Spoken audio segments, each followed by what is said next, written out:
Number 3. Blanca, Montano. On February 3, 2011, 21-year-old Blanca Montano brought her son and her 5-month-old daughter to the University of Arizona Medical Center in Tucson, Arizona. She said that both of her children were suffering from flu-like symptoms. For example, her daughter had a fever and bloody diarrhea. It turned out that both children had contracted E. coli. Montano's son was treated and released, but her daughter's condition only worsened in the hospital. After 2 days, the baby had to be put into the intensive care unit. She ended up staying in the ICU for 2 months because she kept developing new infections. A new infection would arise just after she was getting better from her last infection. The doctors thought that the baby had developed between 7 and 9 different infections.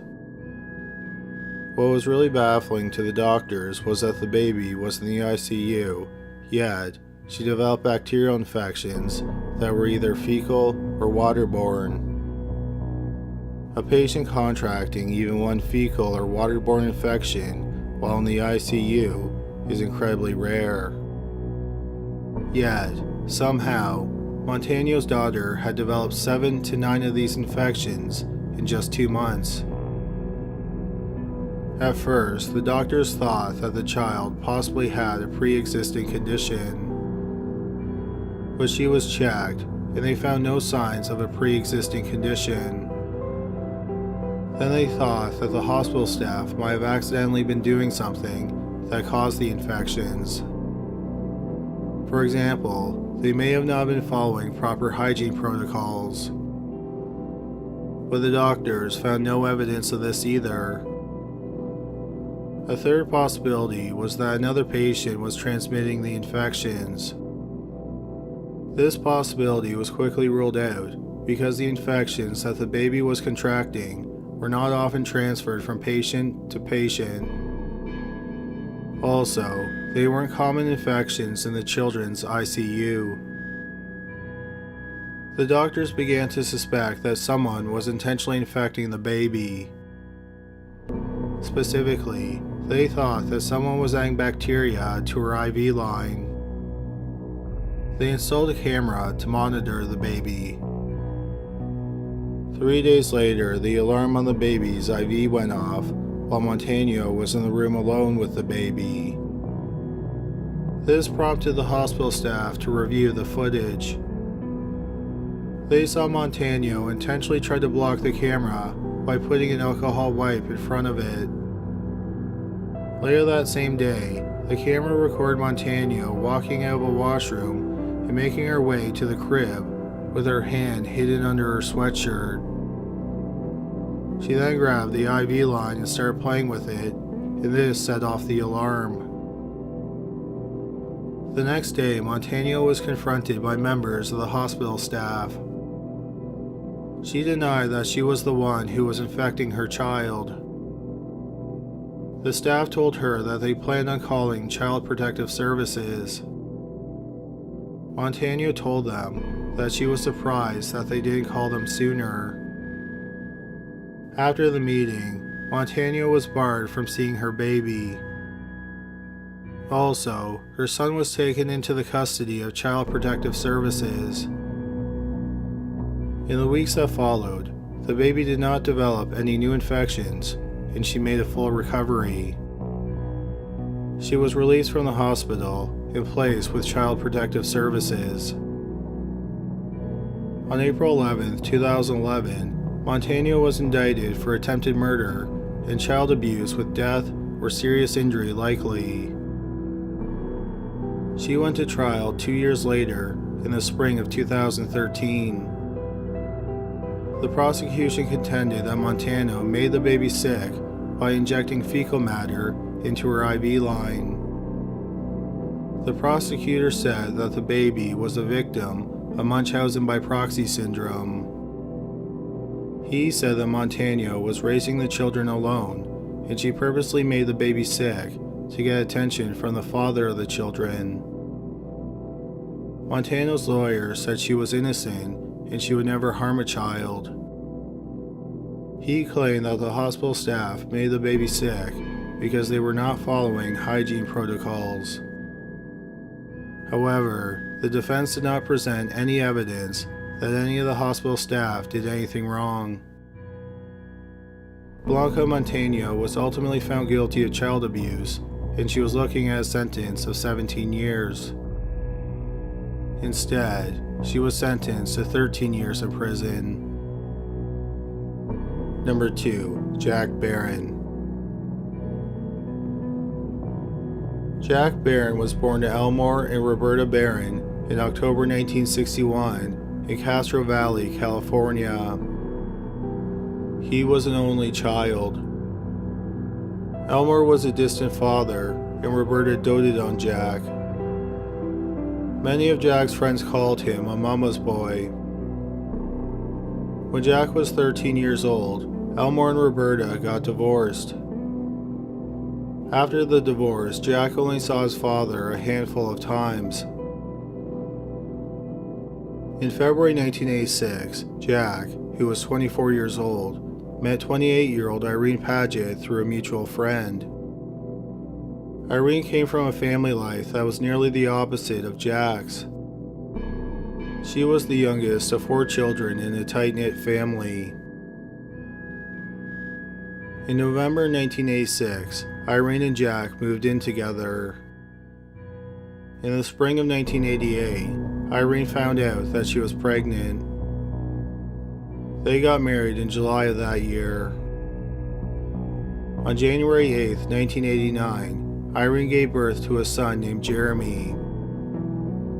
A few months later, the Barrons settled in Sacramento, California. Then on March 28, 1990, Irene gave birth to a second child, a daughter named Ashley. In the spring of 1992, Jack was working nights at a grocery store as a shelf stocker. Irene was a stay-at-home mom. Irene also ran a small daycare out of the family's home for neighbors. At the time, Jeremy was 3 and Ashley was 2. On the morning of June 8, 1992, a neighbor went to drop off her child at the Barrons' home so that Irene could watch her. The neighbor knocked on the door repeatedly, but no one answered. She looked in the window and saw 3-year-old Jeremy. She got him to open the door for her. Jeremy told the neighbor he couldn't wake up his mother. The neighbor found 34-year-old Irene Barron unresponsive in her bed. There was a pillow resting over her face. She called 911 and the dispatcher asked her to do CPR. But when the neighbor went to perform CPR, she found Irene's body was already in rigor mortis. Paramedics and homicide detectives arrived at the house not long after the call was placed to 911. While the homicide detectives were searching the family's house, Jack returned home from work.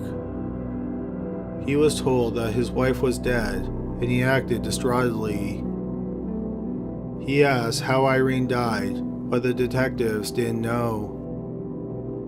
There were no obvious signs of trauma like a gunshot wound, a stab wound, or strangulation marks.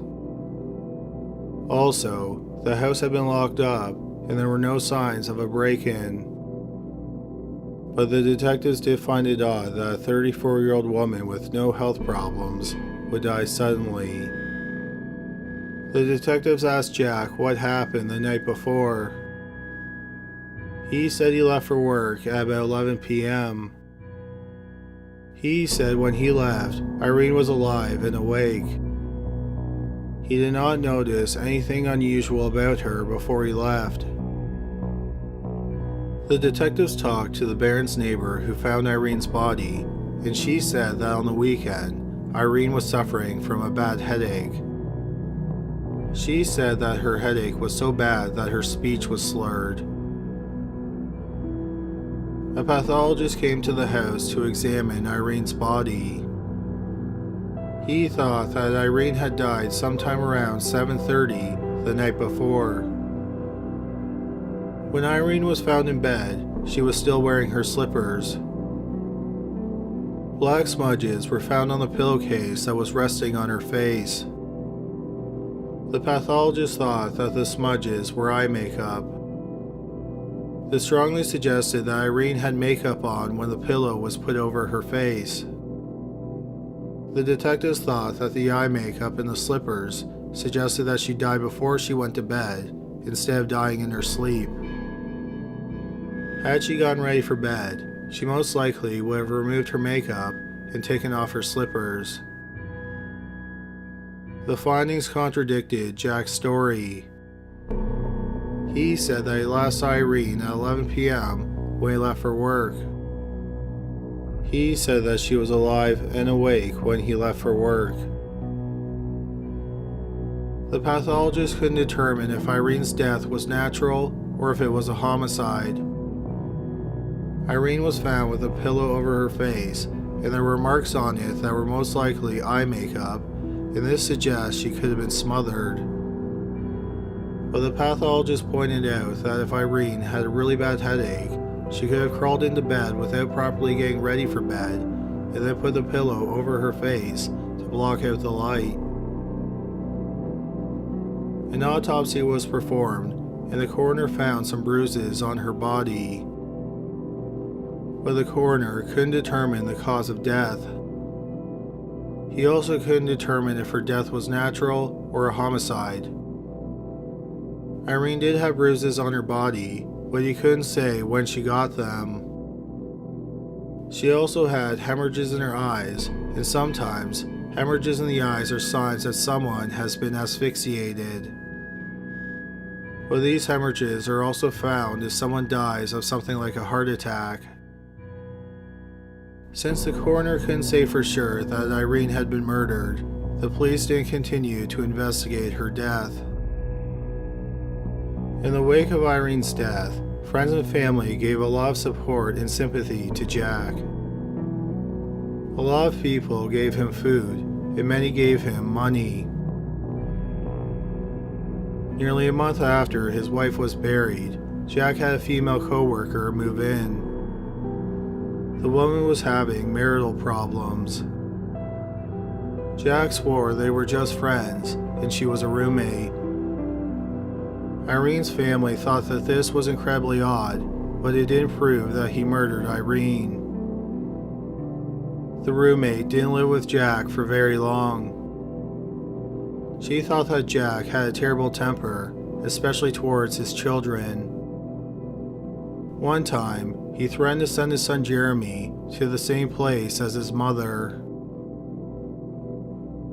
On February 7, 1993, about 6 months after Irene's death, a babysitter arrived at the Barron's home to watch Jeremy and Ashley. She knocked on the door, but there was no answer. After knocking for a few minutes and still getting no response, she drove back home. When she got home, she called Jack and told him that she had been at his house, but no one answered the door. She wanted to know if he still needed her to babysit. Jack said he must have been in the shower when she knocked on the door, and he asked her to come back and babysit. When she came back, Jack let her in. Jack told her that both Jeremy and Ashley were napping.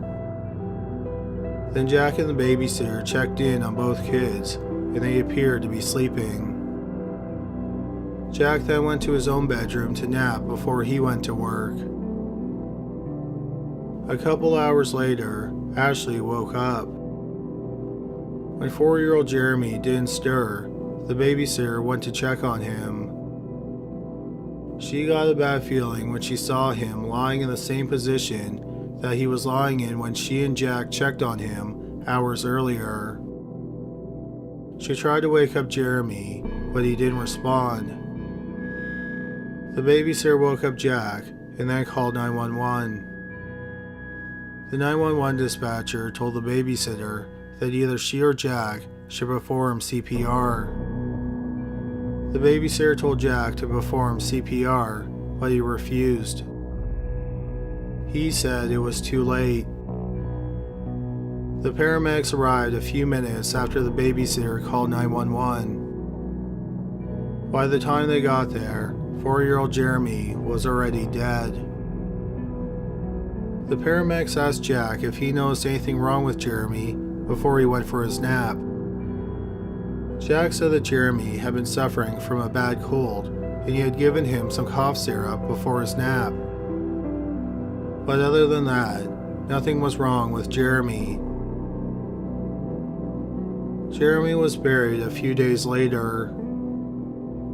Once again, Jack was the recipient of sympathy and attention from his friends, co-workers, and some of his family.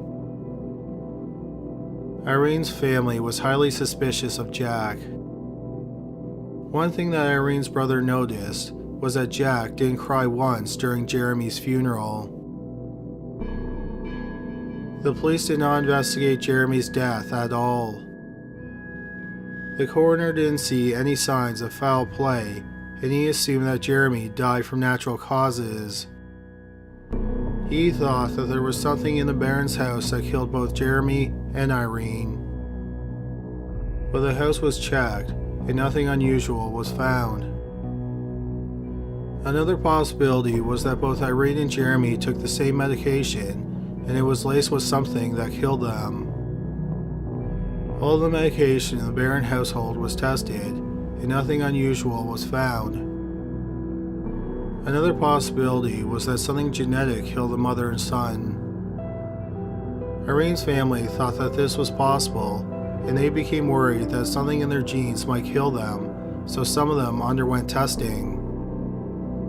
But nothing unusual was found in their genes. Ashley also underwent testing. Her pediatrician thought it was possible that complications from sleep apnea killed Irene and Jeremy. Sleep apnea is a condition where people repeatedly stop and start breathing when they are sleeping. The pediatrician thought that Ashley may have had sleep apnea as well.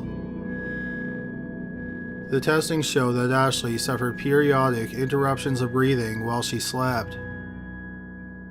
But then the pediatrician realized that there was a problem with the test. To get a better read on her body, the pediatrician wanted Ashley to wear a heart monitor. The problem was that Ashley didn't like wearing the heart monitor. The pediatrician explained to Jack the importance of Ashley wearing the heart monitor. But even after the pediatrician talked to him, Jack didn't force Ashley to wear the heart monitor. He said he was too busy to make her wear it.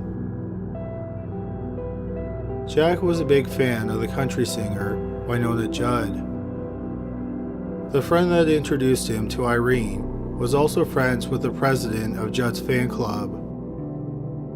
That friend ended up telling the president of the fan club about Jack and his horrible losses. In turn, the president of the fan club told Jude about Jack. Then Judd called Jack and invited him to a concert.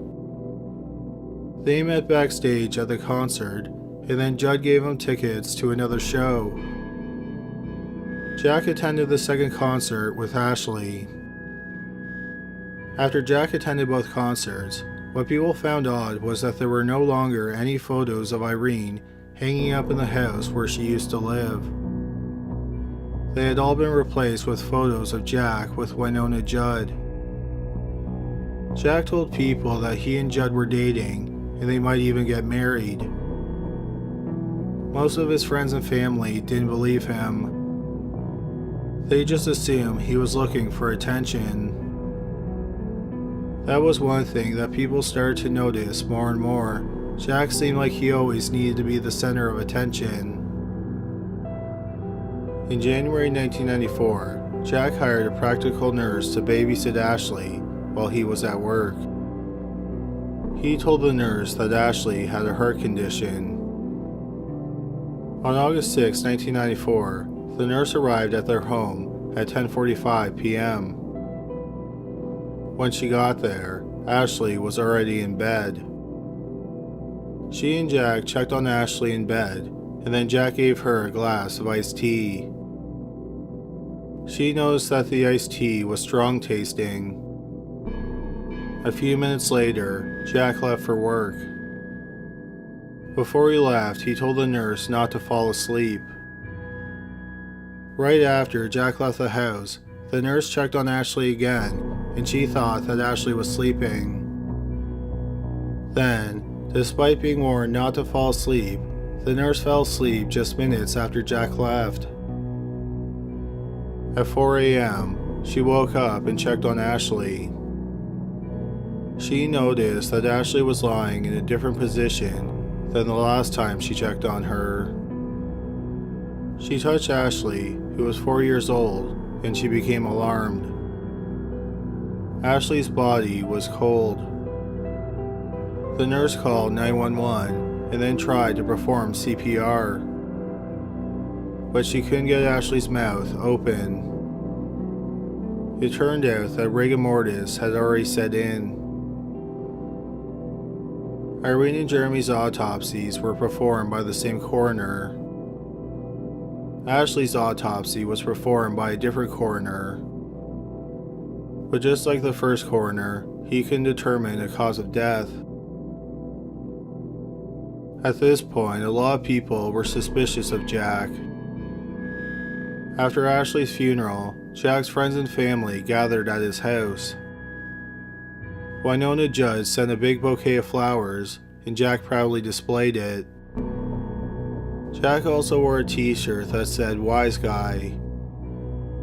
People at the get-together noted that Jack, who had lost his wife and 2 children within 2 years and 2 months, was far from bereaved. Instead, he laughed and joked with one of his friends.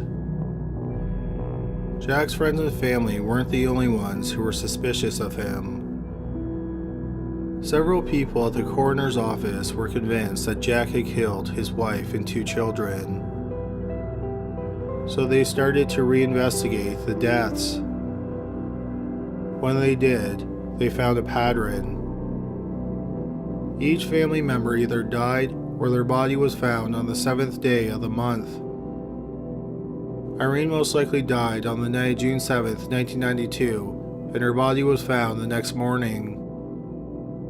Jeremy died on February 7th, 1993, and he was found on the same day. Finally, Ashley's time of death was unclear, but her body was discovered on the morning of August 7th, 1994. That was not the only pattern they saw. All the bodies were found on a Sunday.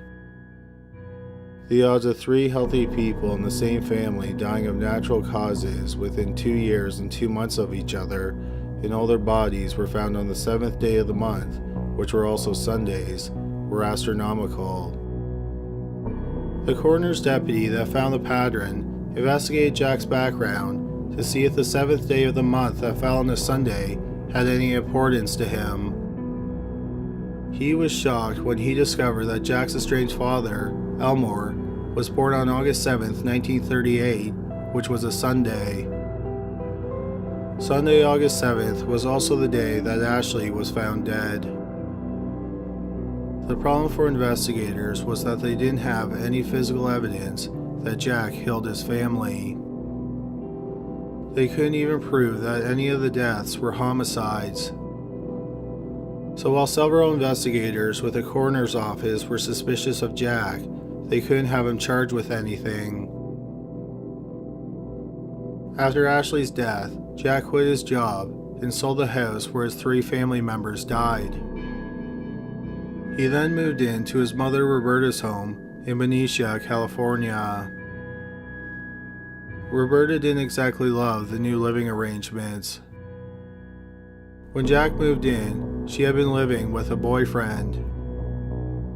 But Jack and her boyfriend didn't get along, so eventually her boyfriend moved out. While Jack was living with his mother, he didn't pay rent or contribute any money to the bills. Instead, he spent his money on things like CDs and cassettes. He also started dating a married woman. Roberta was a strict Catholic, and she did not like that Jack was dating a married woman. Jack had always been obsessed with trains. His father, Elmore, had been a railroad engineer. After Jack moved in with his mother, he got a job as an assistant conductor with Amtrak. On Monday, February 27, 1995, about 6 months after Ashley died, Jack went to work early in the morning.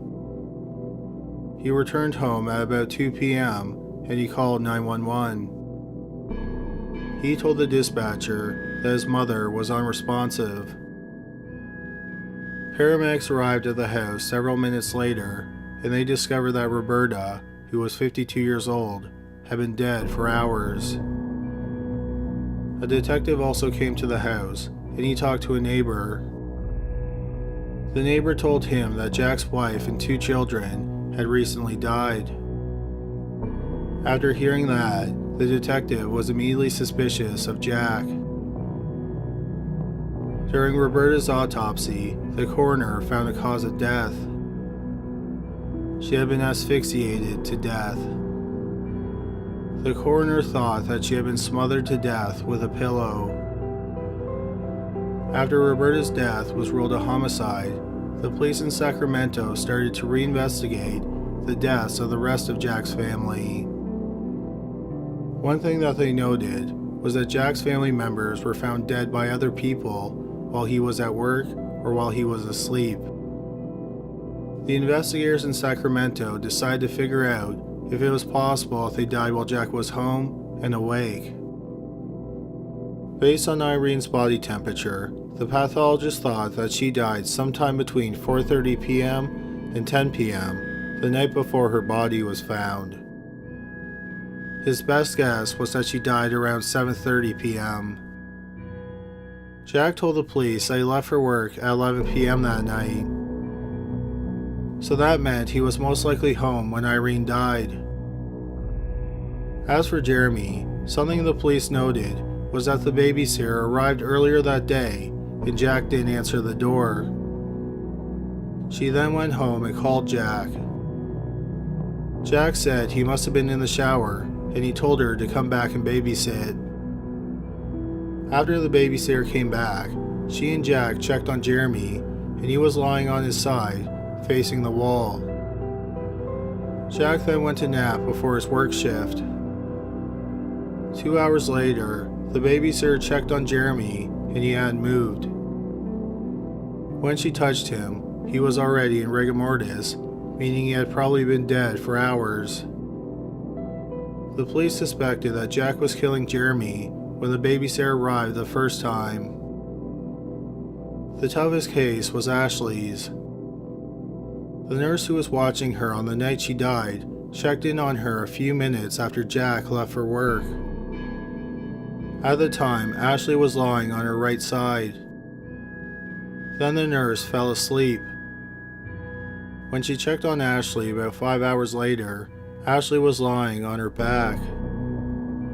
The blankets were also in a different position.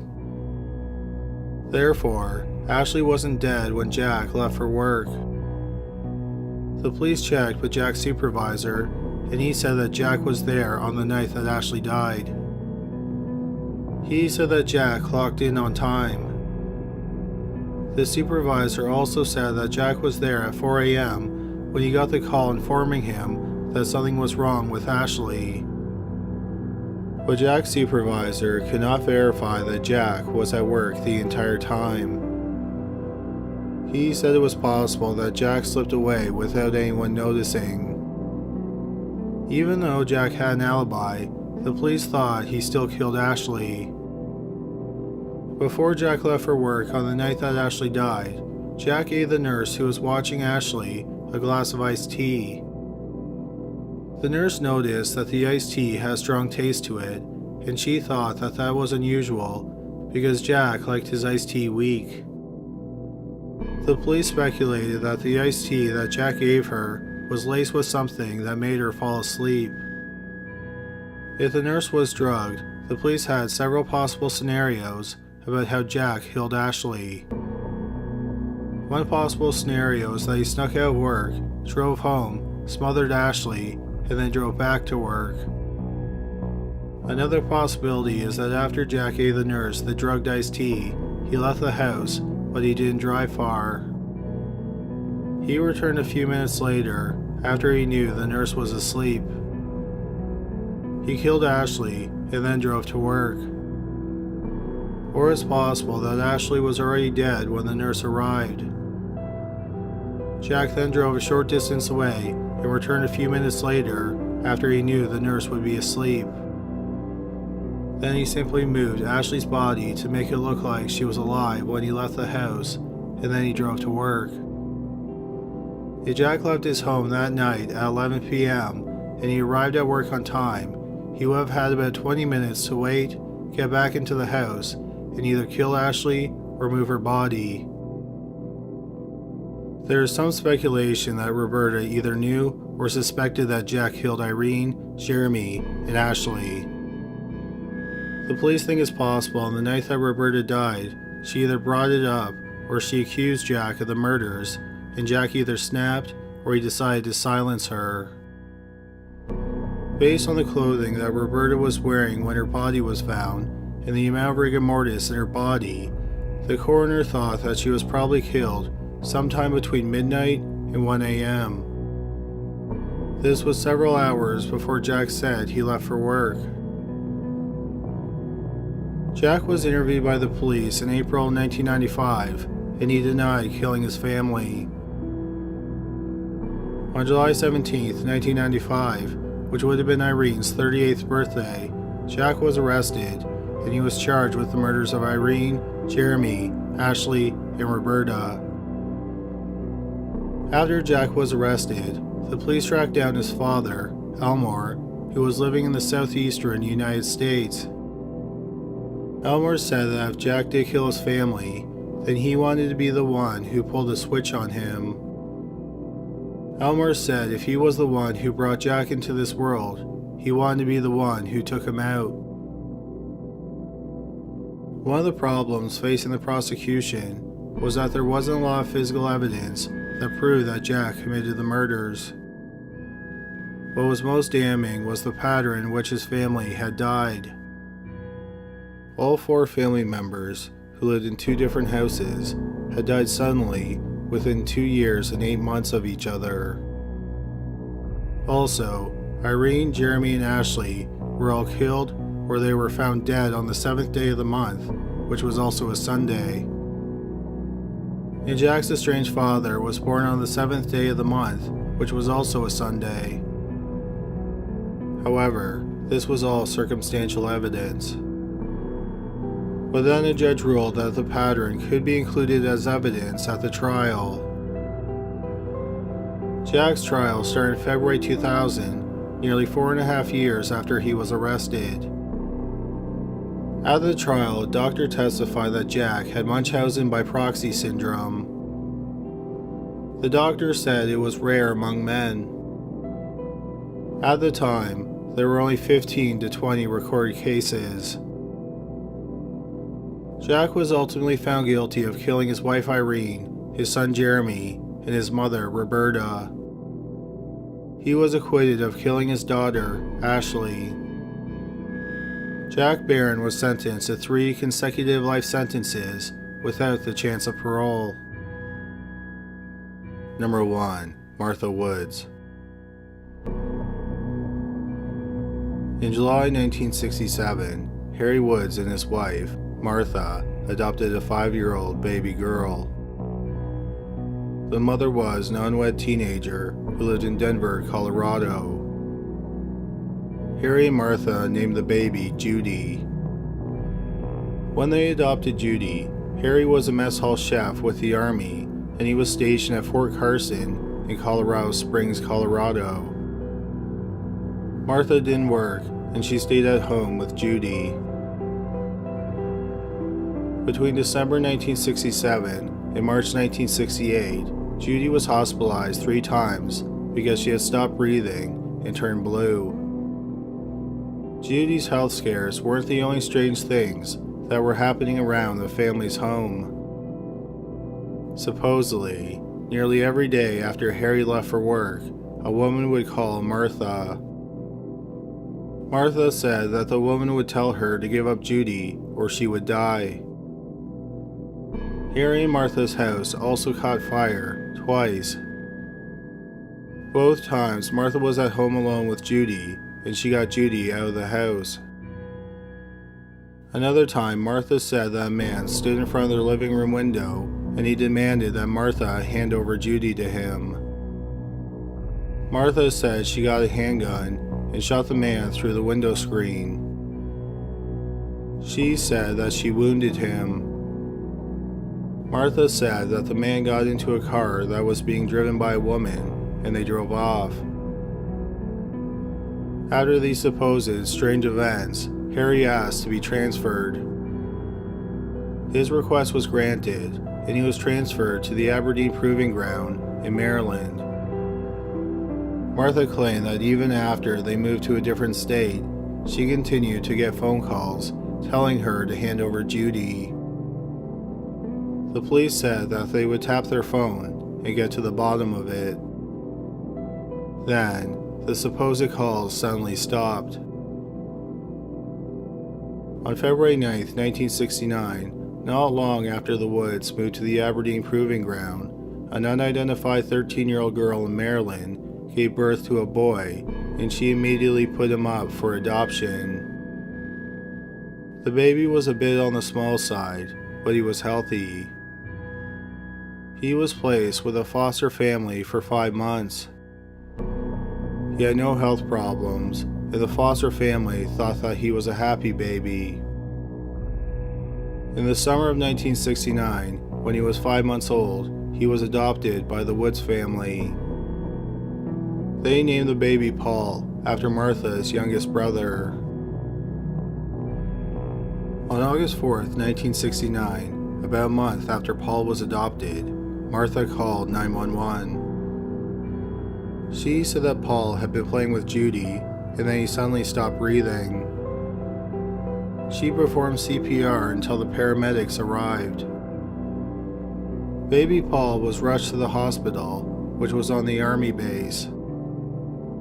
By the time Paul arrived at the emergency room, he was breathing and he seemed alert. Paul was x-rayed to make sure he didn't accidentally choke on anything.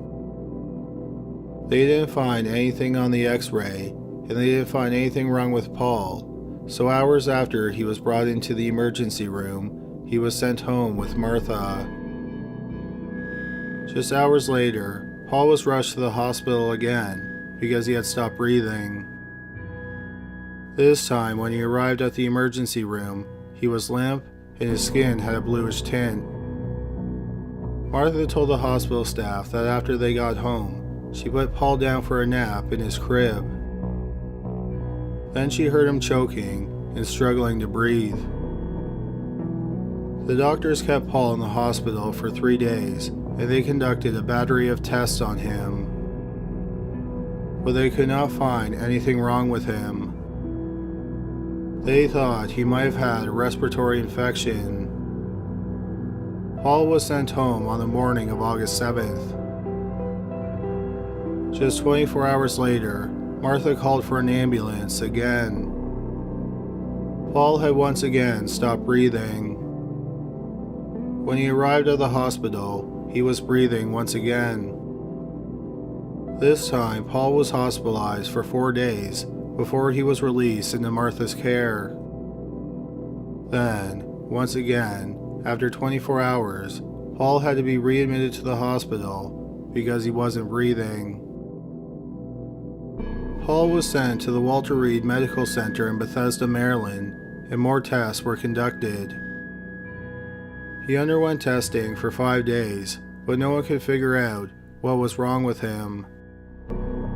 He was sent home on August 19th. On August 20th, Paul was down for a nap, and Martha said she noticed that he had stopped breathing. A neighbor drove them to the hospital. This time, Paul wasn't breathing when he arrived at the hospital, and he was in cardiac arrest. The doctors managed to get his heart beating again, but he was comatose. Paul was then transferred to the Johns Hopkins Hospital in Baltimore, Maryland. Paul's adopted parents, Harry and Martha, were interviewed by the doctors. Harry and Martha thought that something in the air around their home was harming Paul. After all, they did live on the military base where chemical weapons were tested. They also lived near a bay, which had been closed because the fish had been dying. Paul's blood was tested, and this time, the doctors found something. They found small traces of insecticide. Then, 20 days after Paul fell into a coma, Martha brought 2.5-year-old Judy into the Johns Hopkins emergency room. Martha said that Judy had stopped breathing and she turned blue for a few minutes. Then suddenly, she started breathing again. Martha decided to bring her to the emergency room just to be safe. The doctors thought that since Paul and Judy shared a bedroom, it was possible that the same thing caused them both to stop breathing. Judy's blood was tested, and no insecticide was found. In fact, they didn't find anything wrong with her at all. The Woods home, and the area around their home, was examined for any signs of insecticide or any other possible airborne dangers. Nothing unusual was found.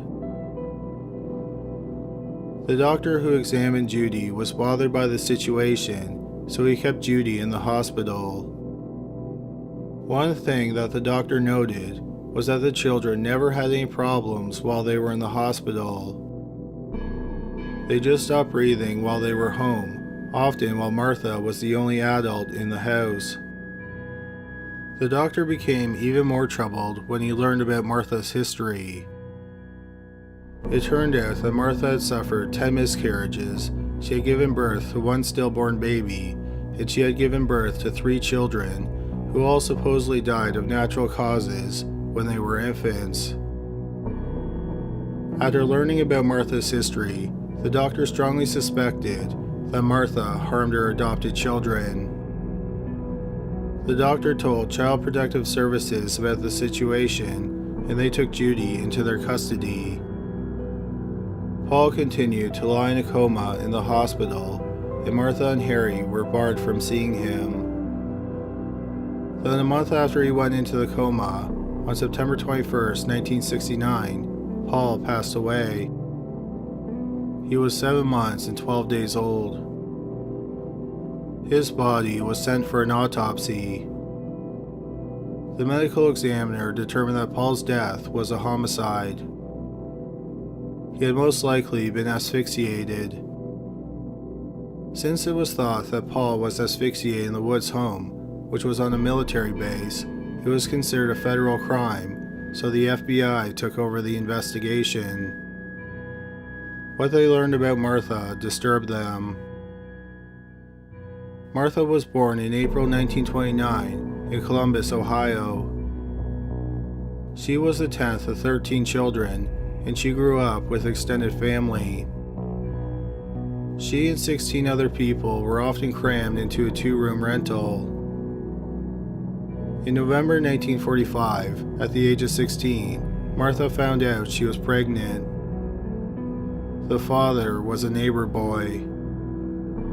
Martha gave birth a month early, in mid-July 1946. It was a boy, whom she named Mikey. Mikey had to stay in an incubator for 11 days. When Mikey was at home, Martha said he wouldn't eat. Then on August 16th, supposedly as Martha was holding him, Mikey suddenly stopped breathing. Mikey was rushed to the hospital. A doctor examined him, and he said he was malnourished. The doctor kept Mikey in the hospital for 7 days. During that time, Mikey gained half a pound. The doctor was sure that Mikey was getting better, so he sent him home. But then, on August 23rd, 2 days after he was released from the hospital, Mikey was lying on the floor when, according to Martha, he suddenly stopped breathing and turned blue. A doctor came to the house, but it was too late. The medical examiner thought that Mikey had died from an enlarged thymus, which was commonly blamed in the deaths of infants at the time. On the day after Christmas, 1946, about 5 months after Mikey died, Martha tucked her 3-year-old nephew, Johnny Wise, into bed. The day before, Johnny had been playing outside in the snow, and afterward, he complained about a headache and a sore throat. Johnny was the son of Martha's sister, Betty. When Martha took Johnny into bed, Betty was in the shower. When Betty got out of the shower and went to Johnny's bedroom, she started screaming. Johnny wasn't breathing. Sadly, by the time the ambulance arrived, Johnny was already dead.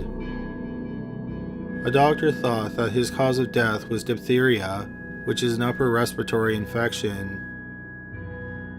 Martha and her family were quarantined for 3 days, but no one else got sick. 2 years later, in January 1949, Martha got married to a man named Stanley Houston. When they got married, Martha was pregnant with his child. She ended up miscarrying, which was the first of her 10 miscarriages.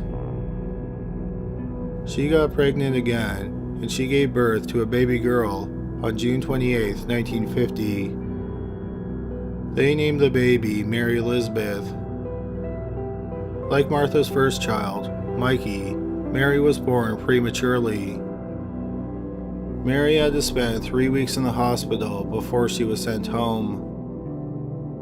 In the first 2 months that Mary was home, Martha brought her to the hospital 3 times because she had stopped breathing. Mary was kept in the hospital twice for several days, and several tests were conducted on her. But the doctors couldn't find anything wrong with her. On August 25, 1950, Martha brought Mary to the hospital for the 3rd time because she had stopped breathing yet again. Mary stayed in the hospital for a few hours and then she was released. Then, just hours later, Mary stopped breathing again, and this time, she died. 16 months later, on January 22, 1952, Martha gave birth for the 3rd time. It was a girl, and she and Stanley named her Carol Ann. The baby was born via cesarean section at 7 months. Carol stayed in the hospital for 3 weeks after she was born. Then she was sent home with Martha and Stanley, who were now living in West Jefferson, Ohio, a town that is less than 20 miles from Columbus. In mid-May 1952, Carol developed a cold. On May 12th, the doctor came to Martha and Stanley's home, and he gave Carol a shot of penicillin. An hour later, Carol was dead. Martha said that Carol suddenly turned blue, and minutes later, she died. The doctor that gave her the penicillin didn't order an autopsy. On the death certificate, the doctor wrote that Carol had died of natural causes. When she died, Carol was 3 months and 3 weeks old. This made her Martha's longest living child. After the death of her 3rd child, Martha attempted to take her own life. After the suicide attempt, she was committed to an asylum. She stayed there for several months. After she got out, she started a job at a school for children with disabilities. On 2 different occasions, children she was watching stopped breathing, and then she revived them. She received high praise for her quick thinking in saving the children. In the summer of 1954, Martha's husband, Stanley, was drafted into the Army. At that point, their marriage was nearing its end. When Stanley was first away serving in the Army, Martha stayed with his parents on their farm. One day, while living there was a mysterious barn fire. Luckily, Martha managed to get all the animals out of the barn safely. After the fire, Martha moved into her parents' home in Columbus. Her and Stanley's divorce was finalized in August 1956. Martha then moved in with her sister and her sister's 2 children. One day, while Martha was watching the 2 children, one of them stopped breathing and Martha rushed him to the hospital. He luckily survived. In May 1958, Martha was living in a small bachelor apartment with her brother Paul, his wife, and their 14-month-old daughter, Lily Marie. Years later, Martha would name her adopted son after her brother Paul. Just before midnight on May 18, 1958, Martha said she checked on Lily Marie in her crib and discovered that she wasn't breathing. An ambulance was called, but by the time the paramedics arrived, Lily Marie was dead. Once again, the cause of death was cited as natural causes. Martha met Harry Woods through her sister, whom she used to live with. Harry and Martha's sister had been dating, and Martha lured him away. After dating for several years, Martha and Harry got married in the spring of 1962. In late 1963, Martha and Harry moved to Colorado Springs, Colorado. Not long after moving there, a neighbor asked Martha if she would babysit her 1-year-old son. Martha told her that she would be more than happy to. On January 10, 1964, Martha was alone with the woman's 1-year-old son, Marlon Rash. Martha claimed that while she was watching Marlon, he stopped breathing. She rushed Marlon to the hospital, and he was kept in the hospital for 5 days. The doctors couldn't find anything wrong with him, and he was released. About 5 months later, on May 3, 1964, Martha was babysitting Marlon again. Once again, Martha brought him into the hospital because he had stopped breathing. This time, Marlon stayed in the hospital for 4 days, and then he was released. On the same day that Marlon was released from the hospital, Martha babysat him. Martha said that he suddenly stopped breathing again. Unfortunately, this time, he couldn't be revived. Marlon Rash was just 18 months old. The cause of death on his autopsy report was listed as unknown. In 1966, Martha was babysitting 2 young children who were siblings. One day, while Martha was watching them, one of them stopped breathing and had to be rushed to the hospital. He luckily survived and didn't have any other problems, even though Martha continued to babysit him. In July 1967, Martha and Harry adopted Judy, and then in February 1968, they adopted Paul. Then just 2 months after Paul was adopted, he died, which led to the investigation of Martha. In 23 years, at least 7 young children died under Martha's care, and another 5 had to be brought to the hospital because they stopped breathing. In November 1970, about 14 months after Paul died, Martha was indicted for the first-degree murder of Paul and the attempted murder of Judy. She went to trial in February 1972. Martha's lawyer said that Martha didn't kill anyone, and if she did, then she was insane when she did it. But then Martha testified, and she was adamant that she was sane. All the psychiatrists who examined Martha agreed with her, They thought she was of right mind. Martha also swore she didn't kill anyone. The biggest problem the prosecutor had was that at least 7 children died under Martha's care, but he couldn't prove any single case was murder. But if you looked at her history, then it showed a pattern to her crimes. However, usually in the American justice system, previous acts are not considered proof of someone's guilt.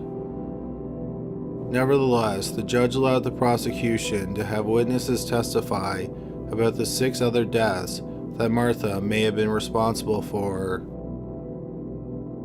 Martha's trial lasted for 5 weeks. After 2 days of deliberation, she was found guilty on all counts. She was sentenced to life in prison plus 75 years. She was eligible to apply for parole in 2003. But on April 20th, 2002, Martha Woods passed away at the age of 73. She always maintained that she was innocent. Number 3. Steven Vander. Steven Vander met Jane Bowers in the spring of 1970 in Troy, New York. Steven was 19 and Jane was 15. They were both devout Jehovah's Witnesses, and they were introduced by mutual friends at a meeting in a Kingdom Hall. After that initial meeting, they started dating. Jane's parents did not approve of the relationship. They thought that Steven was shifty and insincere.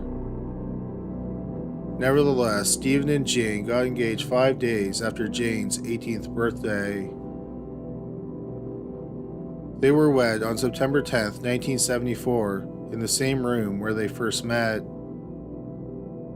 After they got married, the couple lived in Syracuse, New York.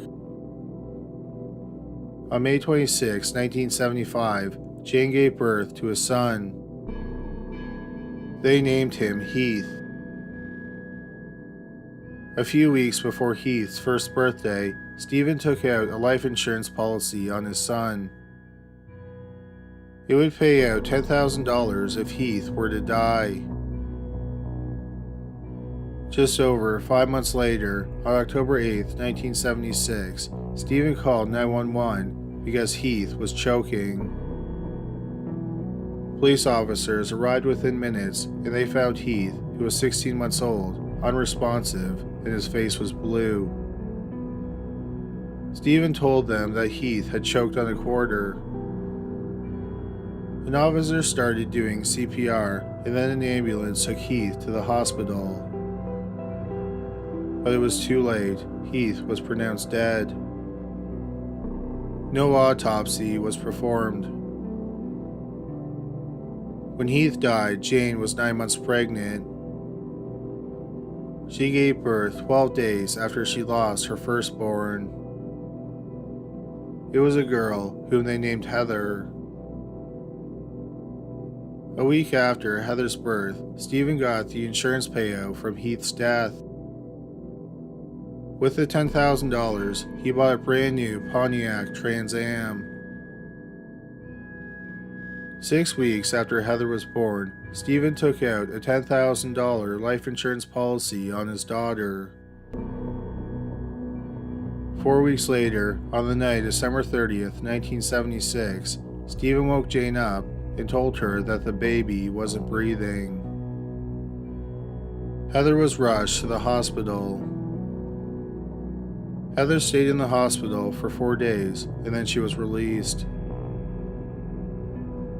Less than a week later, on January 7th, 1976, Steven was left home alone with the baby. When Jane got home, she found Heather dead in her bassinet. Her cause of death was labeled Sudden Infant Death Syndrome, which is also known by its acronym, SIDS. Soon after Heather's death, Steven collected the life insurance money. Not long after losing their second child, Jane found out that she was pregnant again. On October 14, 1977, Jane gave birth to a healthy girl. They bestowed her with the name Vicky. When Vicky was born, Jane and Steven were living in Mechanicsville, New York. They had moved away from Syracuse after Heather's death. On the evening of January 11, 1979, Jane went to work. Steven was at home with Vicky, who was 15 months old. When Jane came home, she went straight to the crib. She knew from looking at her that Vicky was dead, and she started screaming. Jane's father was sure that Steven had something to do with the death of the children. He wanted the police to investigate, but the medical examiner did not find any evidence of foul play, and he determined that the cause of death was SIDS. Several people had a problem with this ruling because Vicky was 15 months old when she died. SIDS is incredibly rare after the age of 1. Nevertheless, the police did investigate, and they were suspicious of Steven. After all, he was home alone with the children when they stopped breathing. But the investigators had a hard time wrapping their head around the idea that a father would kill his children. They felt they needed compelling evidence to even question him, and they only had circumstantial evidence. For example, it turned out that a month before Vicky died, Steven had got a $30,000 life insurance policy on Vicky. Steven called his insurance broker the day after Vicky died. With the money, Steven bought himself a new suit, a stereo, and another Trans Am. This model was limited edition. Not only did Steven financially benefit from the deaths of his 3 children, but he also liked the attention he got as a grieving father. People also got the sense that Steven wanted all of Jane's attention, and he had been jealous of the children. In April 1981, just over 2 years after Vicky's death, Jane gave birth to a boy. They named him Shane. Jane refused to let Steven take out a life insurance policy on Shane. It wasn't because she was suspicious of Steven, she just thought it was bad luck. Nearly 2 years later, in March 1983, the couple welcomed another child, a daughter named Jennifer. In October 1984, a 16-year-old girl and her sister moved in with the Vander Slices. The girls were fellow Jehovah's Witnesses. They needed to be removed from their home because their father was abusive.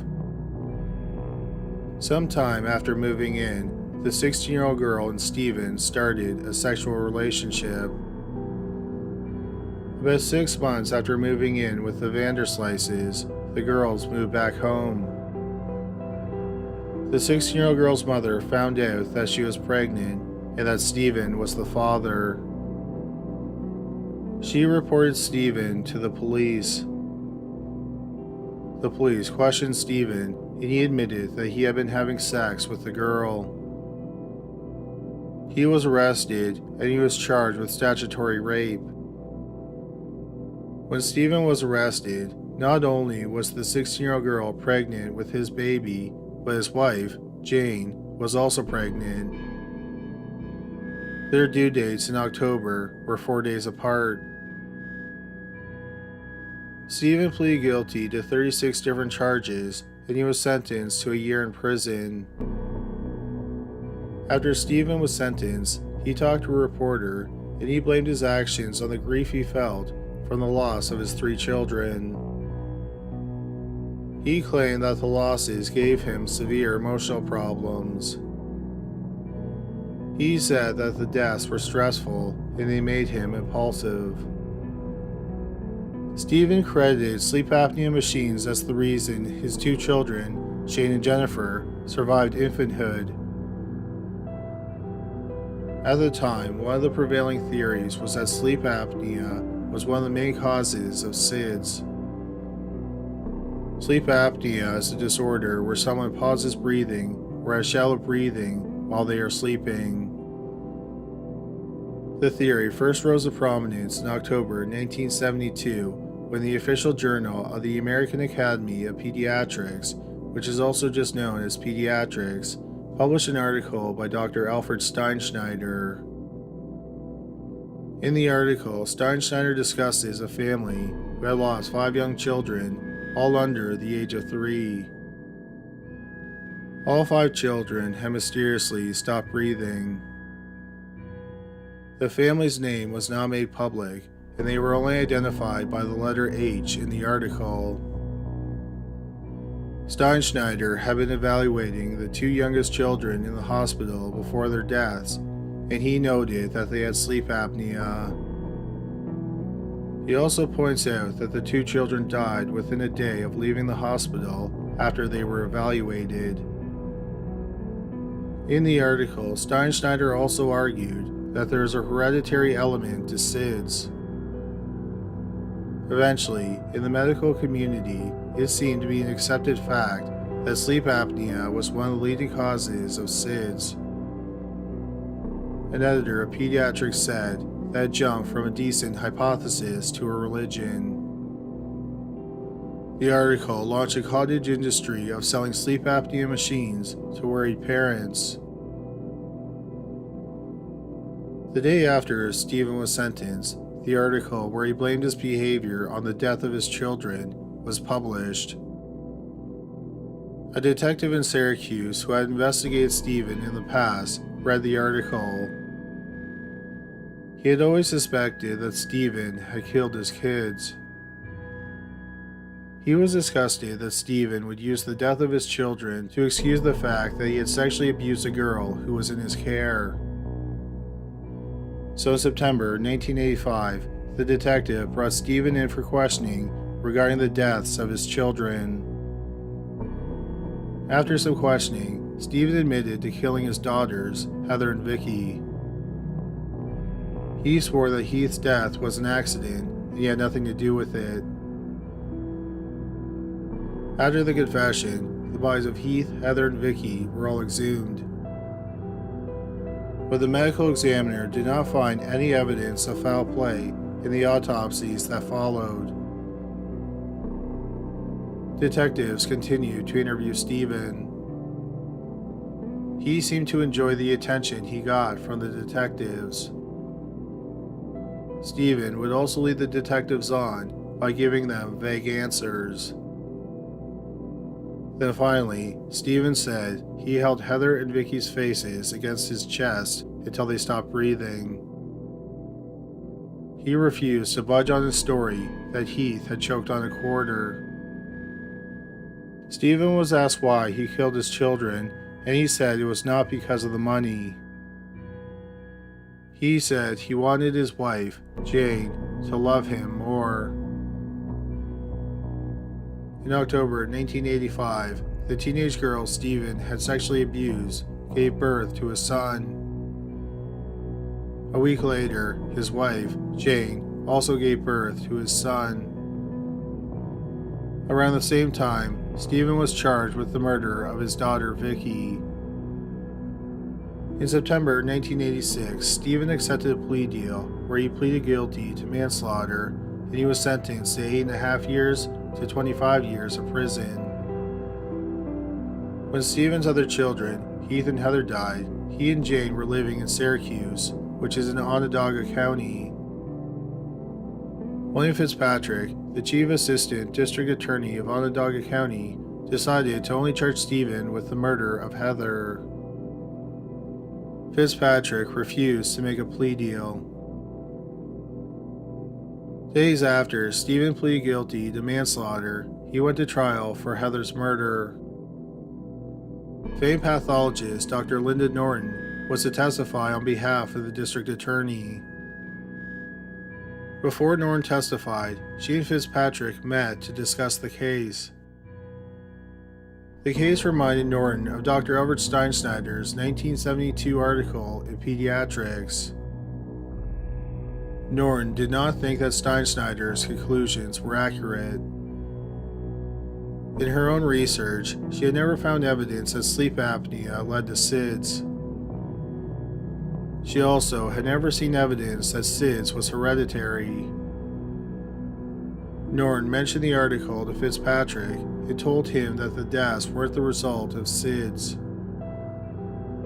Instead, it was the work of a serial killer. She told Fitzpatrick about the case study because it took place in Syracuse. Fitzpatrick noted what Norton said, but he decided to focus on the case at hand. At the trial, Steven's lawyer pointed out that there was no physical evidence that Heather's death was anything but natural. That's what it said on the initial autopsy report, and the second autopsy did not reveal any signs of foul play either. Dr. Norton testified, and she said that there is no evidence that SIDS is hereditary. So the odds of more than one child in one family dying from SIDS is incredibly high. Steven's taped confession was also played in court. Steven Vander was ultimately found guilty, and he was sentenced to 25 years to life. Number 2. Wanita Hoy. Wanita Ethel Nixon was born in July 1946 in Richford, New York. Not long after she was born, the Nixons' fourth-born, Robert, passed away. Robert was 2.5 years old, and he died of spinal meningitis. A year after Wanita was born, Dorothy became pregnant again. During the delivery in 1947, the umbilical cord wrapped around the baby's neck, and he did not survive the birth. Like the other son the Nixons lost, this baby was also named Robert. 2 years later, Dorothy gave birth to her final child, which was another daughter. When Wanita was 11, she contracted measles, and it nearly left her completely blind. Without her glasses, she could only see shadows. Wanita's family life was typical, but her family was described as cold and distant. Wanita wasn't very social. She often kept to herself and enjoyed activities like reading. Wanita was an average student. When Wanita started high school, she met Tim Hoyt, who was a senior. They started dating after Tim finished high school. When Wanita was 17 years old, they decided to get married. Wanita's mother, Dorothy, did not approve of the marriage, and she kicked Wanita out of her home a week before the wedding. Wanita ended up moving onto Tim's family farm in Newark Valley, New York. They were wed in a small ceremony. Dorothy did not attend the wedding. After Wanita got married, the principal of her school told her not to return to school because he thought she would be a bad influence on the other students. For example, she could tell the other students about her sex life. So Wanita dropped out. Not long after they were wed, Wanita found out that she was pregnant. She gave birth on October 17, 1964, to a son, Eric. Eric was healthy, and the medical staff found nothing wrong with him. But in the months after Wanita took Eric home, she said he would stop breathing and he would turn blue. She brought him to see doctors, but none of them could find anything wrong with the boy. One doctor thought he might be getting pneumonia, so he prescribed antibiotics. Eric was not the only one who supposedly had health problems. Wanita always thought she was suffering from a new type of ailment. Her friends and family thought she was a hypochondriac. She also had fainting spells. But many people who witnessed these spells thought they were fake, and Wanita was just doing them to get attention. On January 26, 1965, Wanita was home alone with Eric, who was 3 months old. She said she was feeding him, and suddenly he stopped breathing. Wanita ran and got a neighbor. They went back to her home, and Wanita performed CPR on Eric. But sadly, nothing could be done to help him. Everyone thought that Eric's death was a tragic but natural death. There was no police investigation, and no autopsy was performed. Later that same year, Wanita became pregnant. She ultimately miscarried, but she got pregnant again soon afterward. Wanita gave birth to a son named James on the last day of May 1966. The next year, Wanita, Tim, and James moved off of Tim's family farm into a mobile home near the farm. Tim worked as a laborer, and Wanita was a stay-at-home mother. Wanita became pregnant again, and she gave birth on July 19, 1968. It was a girl whom they named Julie. Both James and Julie were healthy when they left the hospital. On September 5, 1968, Wanita was home alone with the two kids. A neighbor heard screaming. She discovered that it was Wanita screaming for help. Wanita explained she had been feeding Julie rice cereal, and then suddenly she stopped breathing. An ambulance took Julie to the hospital, where she was pronounced dead. She had only been alive for 48 days. No autopsy was performed. Everyone took Wanita's word for it, and the cause of death was put down as choking. Wanita, Tim, and James lived down the road from their best friends, Art and Natalie Hillard. 3 weeks after Julie died, Natalie heard screaming outside of her home. She stepped outside and saw Wanita running down the road with 2.5-year-old James in her arms.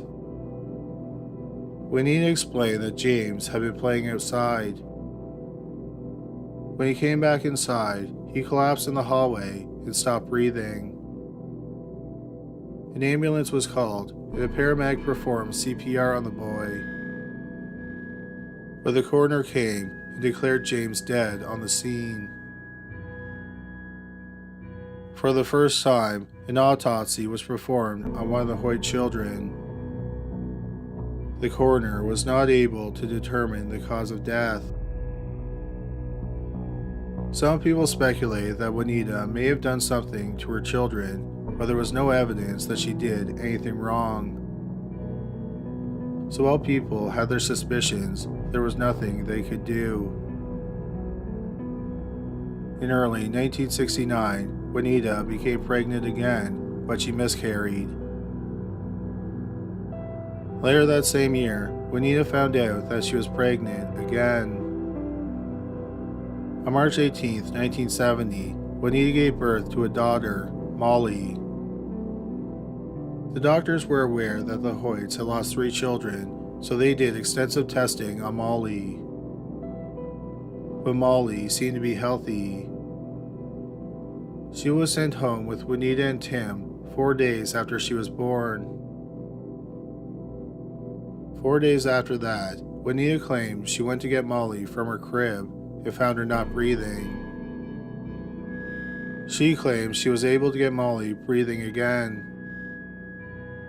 Wanita took Molly to the doctor, but it was a mystery to him as to what caused her to suddenly stop breathing. Less than 2 weeks later, the baby had another apparent attack. This time, Wanita and Tim were recommended to Dr. Alfred Stein Schneider. Stein Schneider was a pediatrician at the Upstate Medical Center in Syracuse, New York. Stein Schneider was trying to stem the number of children who die from sudden infant death syndrome, which is also known as SIDS. Stein Schneider believed that SIDS was caused by sleep apnea. Stein Schneider accepted Molly into a study, and Molly was admitted into the hospital. Supposedly, Stein Schneider noted, at times, Molly would stop breathing while she was sleeping. However, she never stopped breathing to the point where she needed to be revived. In fact, Molly was hooked up to a monitor that would set off an alarm if she stopped breathing for 15 seconds. During her hospital stay, the alarm was not triggered a single time. Molly spent 24 days in the hospital, and then she was sent home with her parents. Dr. Stein Schneider had Wanita and Tim take a sleep apnea machine home for Molly to use. It was the first time in the United States that a baby was sent home with a sleep apnea machine. Molly lasted for about a day and a half at home, and then Wanita said Molly stopped breathing and she had to revive her. Molly was placed back into the hospital. Molly spent nearly a month in the hospital, and then she was sent back home with Tim and Wanita. Once again, during Molly's hospital stay, she did not stop breathing. The day after Molly was discharged, she died. Molly was just shy of being 3 months old. Wanita said that Molly was napping, and then the alarm on the sleep apnea machine went off. Wanita called for an ambulance, and then she performed CPR on Molly while she waited for the ambulance. But there was nothing that could be done to help Molly. Despite the fact that Molly was in a medical study of SIDS, there was no autopsy. Weeks after losing their fourth child, Wanita found out she was pregnant yet again. Wanita gave birth on May 19, 1971, which was Mother's Day. This time, it was a boy whom they named Noah. Noah stayed in a local hospital in Newark Valley for 4 days, and then he was transferred to the Upstate Medical Center in Syracuse. Noah was discharged on June 13, 1971, a month after he was placed in the hospital. 3 days later, Wanita said that Noah stopped breathing and she had to revive him. He was sent back to the Upstate Medical Center. The loss of his 4 children was tough on Tim Hoy. When Tim saw that Noah was having similar problems, he suspected that something hereditary was causing it. So while Noah was in the hospital, Tim decided to get a vasectomy so that he and Wanita couldn't have any more children together. Noah was released from the hospital on July 27, 1971. Like his sister Molly, there was never a major problem with Noah while he was staying in the hospital. But later, Dr. Albert Stein Schneider would claim that Noah had suffered from sleep apnea. The next day, Tim left Noah, who was 2.5 months old, home alone with 25-year-old Wanita. Wanita said she found Noah unresponsive in his crib and he was blue. She said she performed CPR, but it was too late to help him. An autopsy was performed on Noah. The cause of death was labeled SIDS. A week after the death of their 5th child, Wanita and Tim applied to adopt a child. They had tried several other times to adopt, but Wanita always became pregnant and they never went through with the adoption plan. On November 19, 1971, less than 4 months after they lost Noah, Tim and Wanita were given an infant boy to care for. The boy was supposed to stay with Wanita and Tim for 6 months. But then Wanita had the baby taken out of their custody after a few days. In October 1972, the official journal of the American Academy of Pediatrics, also known as Pediatrics, published an article by Dr. Alfred Stein Schneider. He discusses the Hoys and the loss of their 5 children, but he only identified the family using the letter H. His article argued that sleep apnea was a major contributing factor to SIDS, and there may be a genetic element to SIDS. It was considered a landmark article in the study of SIDS. As we mentioned in the previous segment about Steven Vander, it eventually became an accepted fact that sleep apnea contributed to SIDS, and SIDS was possibly genetic. The article made Stein Schneider one of the leading experts on SIDS. In June 1974, Wanita accused a neighbor of sexually assaulting her. She told everyone in the neighborhood about the incident, but she refused to press charges against him. On September 20th, 1976, about 5 years after they lost their last child, Tim and Wanita adopted a boy who was 2 months old, named Jay. Amazingly, Jay survived childhood in the Hoy household. Dr. Stein Schneider thought that this further proved his point that there was a hereditary element to SIDS. While the deaths of children had stopped, other strange things happened around Wanita. For example, on 2 different occasions, their trailer caught fire. Both times, Wanita said that the fires were caused by the furnace exploding. Then in April 1984, Steven Vander was arrested for statutory rape. Several months later, Steven was charged with the murders of his daughters, Vicky and Heather. William Fitzpatrick was the prosecutor when Steven went to trial in September 1987 for the murder of Heather. During the trial, Fitzpatrick met a highly respected pathologist, Dr. Linda Norton. During one of their conversations, Norton mentioned Dr. Stein Schneider's 1972 article. It told Fitzpatrick that the family's identity wasn't public, but the study happened in his county. She also said that those children didn't die from SIDS. Instead, they were murdered by a serial killer.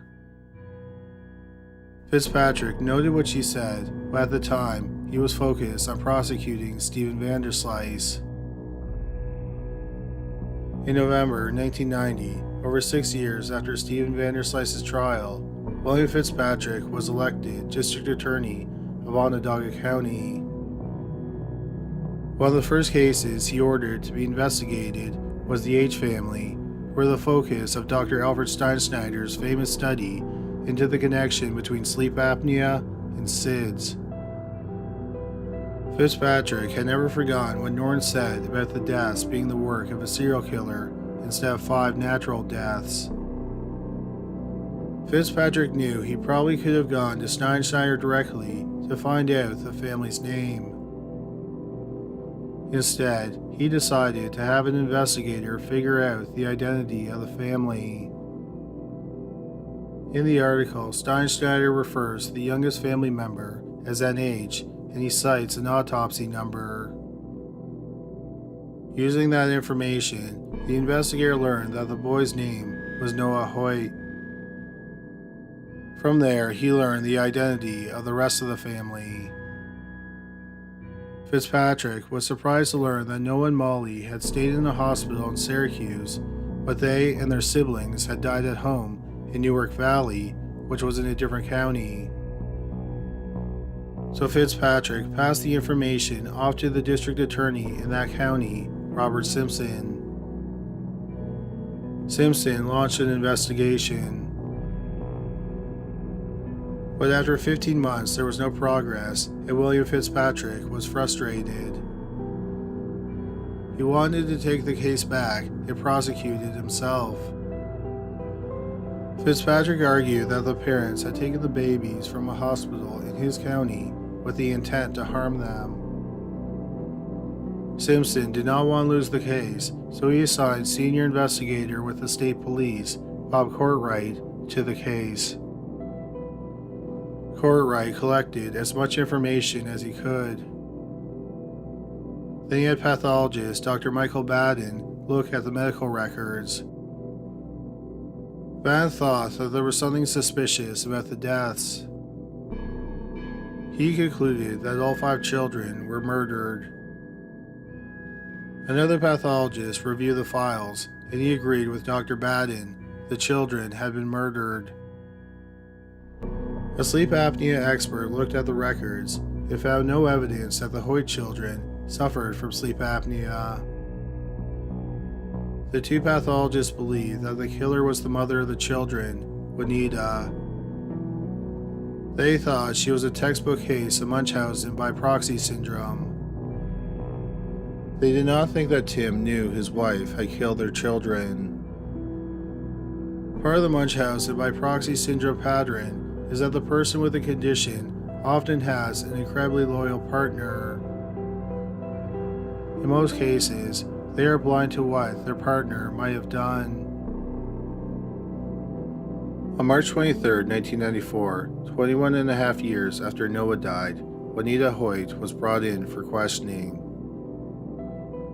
The detective started off by asking her about the lives of her children and then how they died. The detectives noted that the stories Wanita told them were different from their records. For example, Wanita said that James had been playing outside, then he came inside and died in the hallway. But she was now telling the detectives that James died after he ate. The detectives confronted her about the inconsistencies. Then they told her that they knew she had killed her children. Wanita broke down crying, and she said she had asked God for forgiveness more times than she could count. Wanita then went through the death of each child and explained how she killed them. In January 1965, she suffocated Eric with a pillow. In September 1968, Wanita held Julie to her shoulder and suffocated her. 3 weeks later, she smothered James with a bath towel. In June 1970, Wanita smothered Molly with a pillow as she laid in her crib. Then in July 1978, she killed Noah by suffocating him with a pillow. Wanita said that each time she killed them, it was because they were crying. She said she couldn't stand the crying. Wanita Hoy was arrested for all 5 murders. She went to trial in Tioga County in the spring of 1994. Wanita pleaded not guilty. The prosecution did not have much in the way of physical evidence. Also, the last death happened 16 years earlier. What the prosecution did have was Wanita's confession. The prosecution had the confession read aloud in court. Wanita's defense lawyer countered that the confession was coerced and she had not been informed of her Miranda rights. The prosecutor also had pathologist Dr. Michael Baden testify. Baden said that the odds of so many children dying after they suddenly stopped breathing under the age of 3 were astronomical. To argue against this, the defense cited other cases where families had lost more than one child to SIDS. Dr. Stein Schneider testified on behalf of Wanita. He was adamant that Molly and Noah had died from SIDS, which was caused by sleep apnea. Stein Schneider had good reason to be defensive about the theory that linked sleep apnea to SIDS. After all, it had been his life's work. Before meeting the Hoyts, Stein Schneider had spent years and used millions of dollars looking for a link between sleep apnea and SIDS. When he found the Hoyts, he thought that they proved his theory, and he ignored any evidence that went against it. His article has been cited in over 400 other articles regarding the study of SIDS. When Wanita was arrested and being tried, Stein Schneider was the head of the American SIDS Institute. The American SIDS Institute was founded by a former aerospace engineer. The engineer had experienced the nightmare of losing a son to SIDS. He developed a sleep apnea machine for infants prone to SIDS. The machine was endorsed by the American Academy of Pediatrics. His company ended up selling $90 million worth of sleep apnea machines. When he founded the American SIDS Institute in 1983, he hired Dr. Alfred Stein Schneider to be the head of the institute. The problem was that no one had ever replicated Stein Schneider's results. Also, there was no evidence that sleep apnea machines had any effect on the rate of SIDS. But other research had been done on SIDS, and other potential contributing factors were found. For example, there are higher rates of SIDS among babies who were born to mothers who had drank and smoked while they were pregnant. Another practice that drastically changed the rate of SIDS was having the baby sleep on their back instead of their side or their stomach.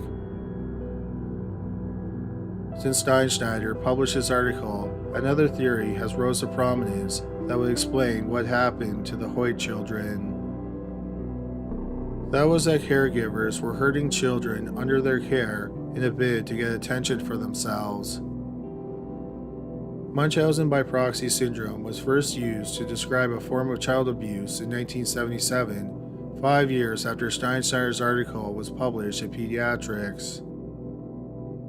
Today the condition is known as factitious disorder imposed on another, and it can involve vulnerable victims of any age. While many people in the medical community believe that SIDS and sleep apnea were connected, there were some critics of the theory. Several months after the article was published, Dr. John Hicks, a Minneapolis pediatrician, had his response to the article published in Pediatrics. Dr. Hicks suggested that the kids were victims of abuse and they did not die of SIDS. So at Wanita's trial, the prosecution tried to discredit Dr. Stein Schneider's article. The prosecution had 2 nurses who worked on Stein Schneider's study testify. They said they never saw Noah or Molly suffer any breathing problems. In Stein Schneider's response to Hicks' letter, he said on 2 different occasions the children stopped breathing to the point where the nurses had to stimulate the babies. However, Stein Schneider did not have any record of a nurse doing that in his own notes. Nor did any nurse remember stimulating the children. Nevertheless, on the stand, Stein Schneider was adamant that the children had to be stimulated. When the prosecutor asked Stein Schneider what evidence he had to prove that, Stein Schneider said, "I wrote it, therefore it's true." The prosecutor then flat out accused Stein Schneider of fabricating evidence. Stein Schneider denied this. The prosecution also had several people testify that Wanita was cold and distant with her children. When she held them as babies, she often held them away from her body. Several people also talked about her being a hypochondriac who had an addictive need for her husband's attention. An expert testified, and he said that Wanita killed the children because she was suffering from Munchausen by Proxy Syndrome. Wanita took the stand in her own defense. Wanita claimed she had been tricked into saying she had killed her children and she had never really hurt them. On cross-examination, the prosecutor accused Wanita of loving all the attention she was getting from the trial. Wanita denied this accusation. Throughout the 4-week trial, Wanita's husband, Tim, supported her. The jury ended up deliberating for 12 hours over 2 days. On April 20th, 1995, Wanita was found guilty of 5 counts of second-degree murder. For each count, she was sentenced to 15 years.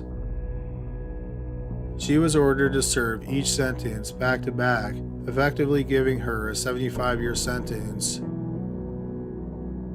She ended up serving just over 3 years. In August 1998, Wanita Hoy died in prison at the age of 52 from pancreatic cancer.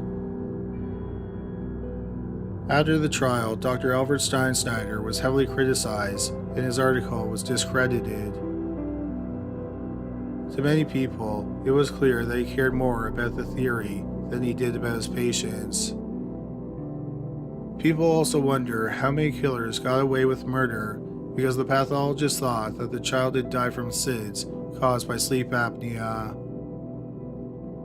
They also wonder how many lives were lost because of how much research was done connecting sleep apnea to SIDS. Stein Schneider's article has been cited over 400 times. It was the most cited SIDS paper in the 1970s. In 2017, Dr. James R. Reich Jr. published an article called A Fresh Look at the History of SIDS for Academic Pathology. In it, he called Stein Schneider's article cataclysmic.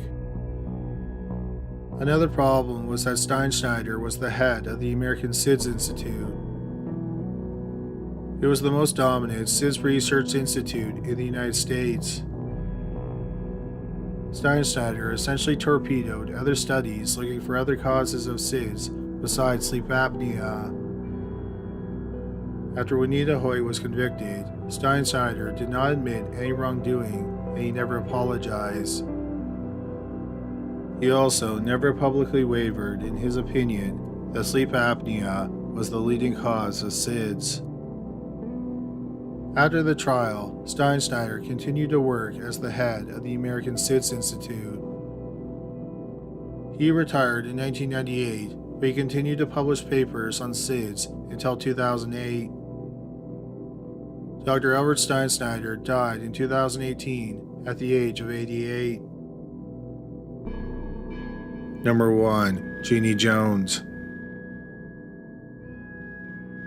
Genie Jones was born in July 1950 in San Antonio, Texas.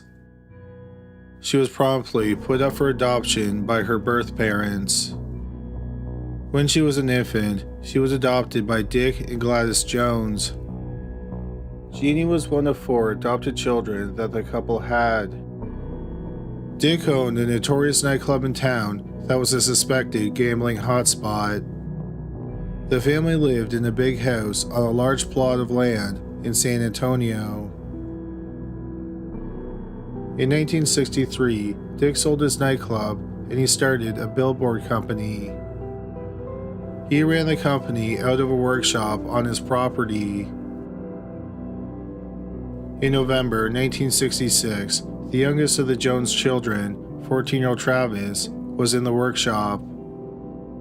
Travis, who had learning disabilities, had built himself a pipe bomb. As he was working on it, the bomb exploded. Travis died hours later in the hospital. Genie was just 2 years older than Travis. By all accounts, she was devastated by the loss of her brother. What Genie's friends thought was odd was that Genie returned to school just hours after the memorial service. She seemed to like the attention she got from people over the death of her brother. Genie was not popular in school. She was considered plain-looking and her personality was off-putting. She was described as bossy and obnoxious. She was also a bit of a troublemaker. Whenever Genie would get in trouble, she would blame someone else for her problems. For example, the kids at her school didn't like her because they thought her father was a gambler.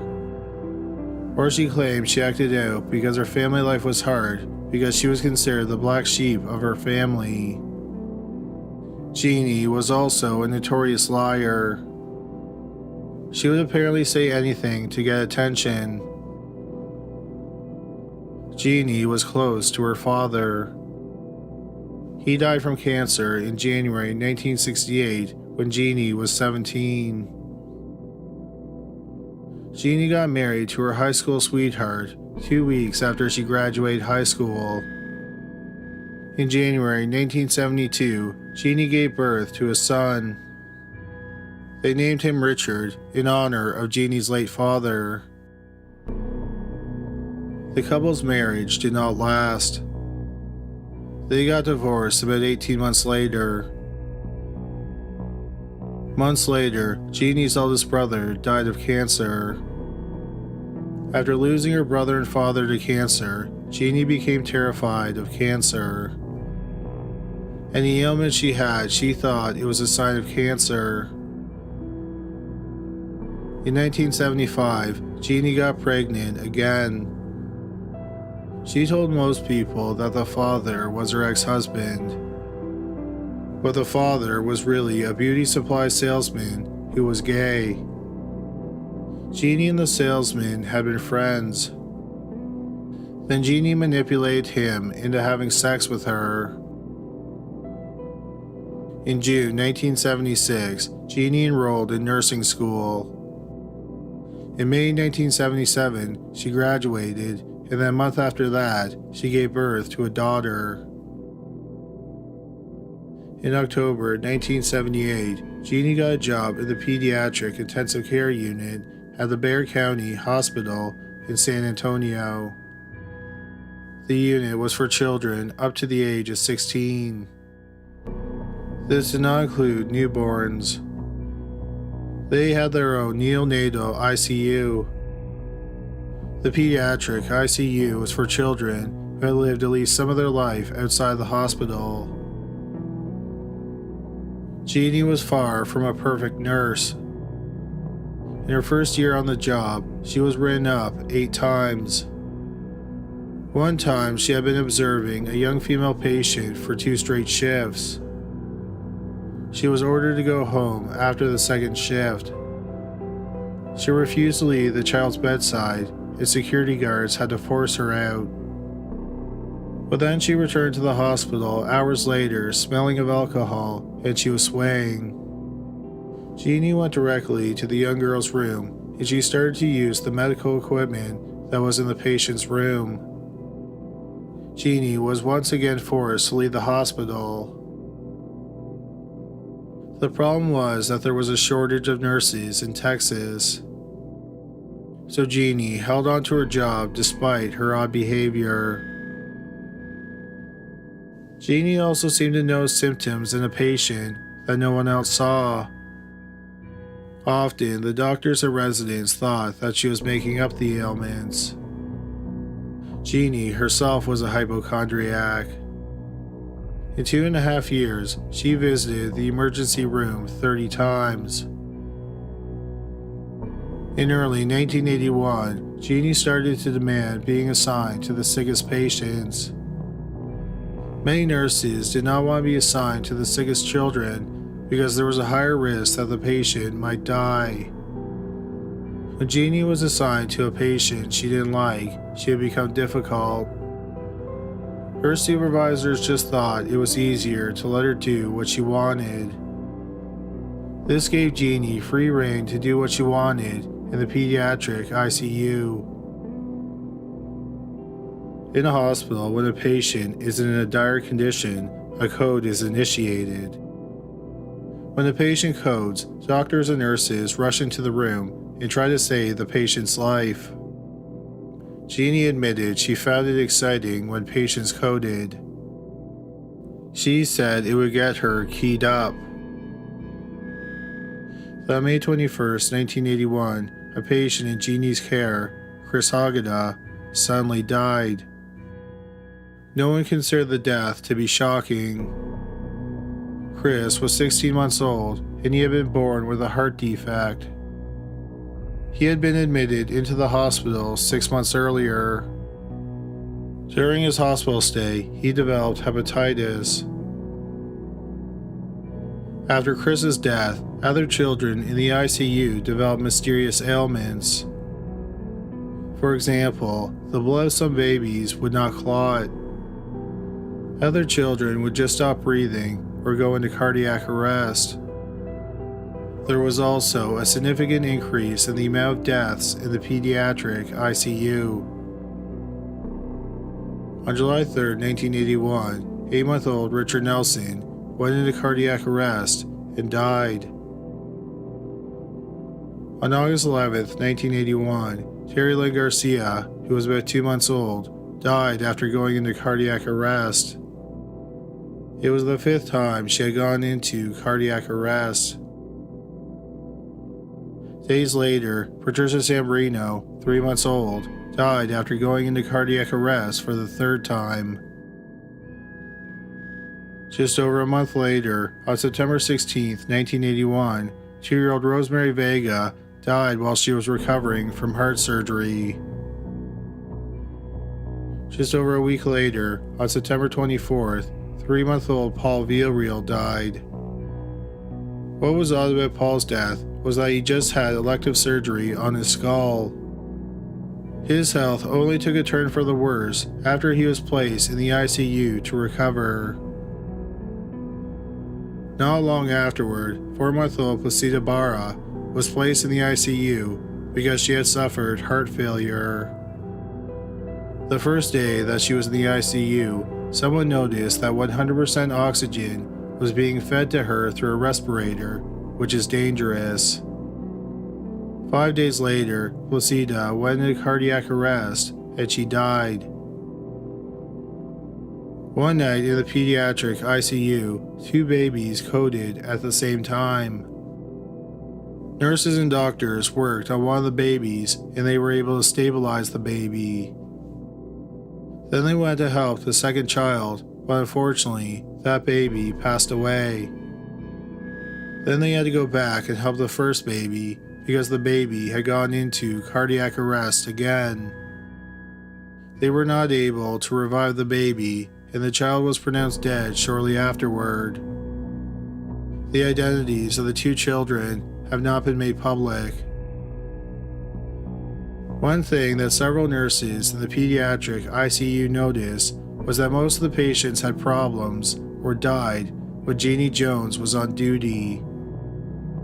Genie even joked that people were going to start considering her the death nurse.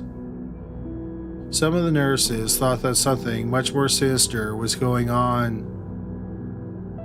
They thought that Genie was harming and killing the children. The head nurse of the pediatric ICU, Pat Belko, heard the other nurses' suspicions about Genie. Belko believed that Genie was abrasive and a bit odd, but she believed that Genie was a good nurse. Also, early in her career, Belko had accidentally given a baby the wrong dosage of a drug and the baby died. Belko was accused of purposely killing the baby and the police investigated her. They found no evidence of wrongdoing. Because of her own experience, Belko did not want to accuse someone of the same thing without evidence. In October 1981, one of Genie's fellow nurses accumulated a list of how many children coded and died while Genie was on duty. When she showed the list to Pat Belko, Belko became disturbed and she informed her supervisor. But the supervisor did not think anything too suspicious was going on because Genie worked with the sickest children.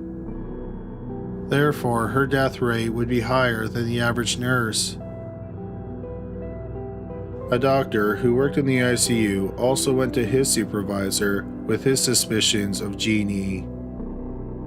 One thing he noted was that the babies would often bleed when they were being resuscitated and their blood wouldn't clot. He thought that Genie was giving the children a drug called heparin. Also, several children had the rate of their heartbeats drop to dangerously low levels. The doctor believed that Genie was also injecting the children with Valium.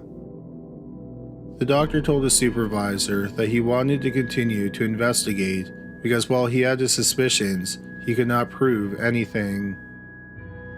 So while some people considered Genie dangerous, she continued to work. On October 10, 1981, 6-month-old Jose Antonio Flores died after spending 4 days in the pediatric ICU. Jose had been hospitalized because he had diarrhea, a fever, he was vomiting, and he was dehydrated. On his 3rd day in the hospital, he had a seizure and he went into cardiac arrest. Also, his blood had stopped clotting, but he was ultimately revived. On his 4th day in the ICU, he went into cardiac arrest and he died. On October 17th, just a week after Jose died, Genie was caught trying to give a baby an overdose of heparin. Genie explained that it had been a mistake and no action was taken. Genie continued to seek treatment for herself on ailments she claimed she had. In late October, Genie went to the emergency room. She complained she had symptoms of a bowel obstruction, so she was hospitalized for 17 days. During those 2.5 weeks when she was in the hospital, there wasn't a death in the pediatric ICU. On November 10th, a report about Genie was sent to the hospital's top administrator, but he did not think anything needed to be done. On December 8th, 1981, 11-month-old Josh Sawyer was pulled out of a house fire. Unfortunately, he had suffered mass smoke inhalation. He was brought into the pediatric ICU in a coma. 3 days later, it seemed like he was getting better, but he remained in a coma. Then Genie took over caring for Josh. He died on her 2nd shift. Several nurses and doctors were now convinced that Genie was doing something to the children. At the very least, they wanted her fired. However, hospital officials thought that Genie was the victim of a witch hunt. They found no evidence that she had done anything wrong, so they were not going to fire her. In fact, one doctor who thought that Genie was hurting children was transferred out of the pediatric ICU. In December 1981, 6 children died while Genie was on duty. Just after Christmas 1981, Rolando Santos was admitted to the pediatric ICU with pneumonia. On January 6, while Genie was working, Rolando mysteriously started bleeding. He was given a drug that counteracts the effects of heparin. It was a risky move by the doctor because if Rolando had not been given heparin, the new drug he gave Rolando would make his condition worse. But after a few minutes, the bleeding stopped, indicating the baby had been given heparin. Rolando was moved out of the ICU before Genie's next shift. Rolando's health improved and he was released to his parents. On January 14, 1982, 4-month-old Patrick Zavala was placed in the ICU after undergoing open-heart surgery. The operation had gone well, and the surgeon expected Patrick to make a full recovery. In Patrick's first 3 days in the ICU, he was doing well. Genie had been off for those 3 days.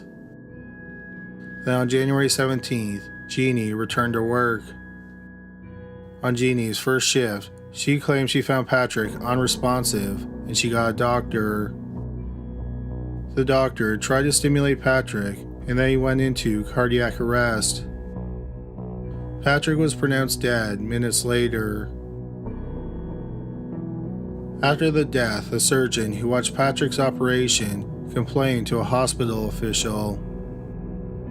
He said that over the past 9 months, there had been too many deaths in the pediatric ICU. The hospital official started to investigate and he discovered that other hospital officials were made aware months earlier that a nurse might be harming children. This led to an ad hoc committee which discussed the deaths in the pediatric ICU.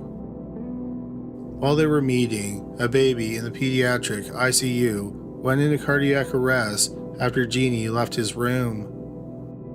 The baby was attached to a heart monitor that was equipped with an alarm that would go off if something went wrong with the baby's heart. But the alarm did not sound when the baby went into cardiac arrest. It turned out that the alarm had been turned off. A nurse found the baby unresponsive and she revived him. In February 1982, the committee ordered an investigation into the pediatric ICU.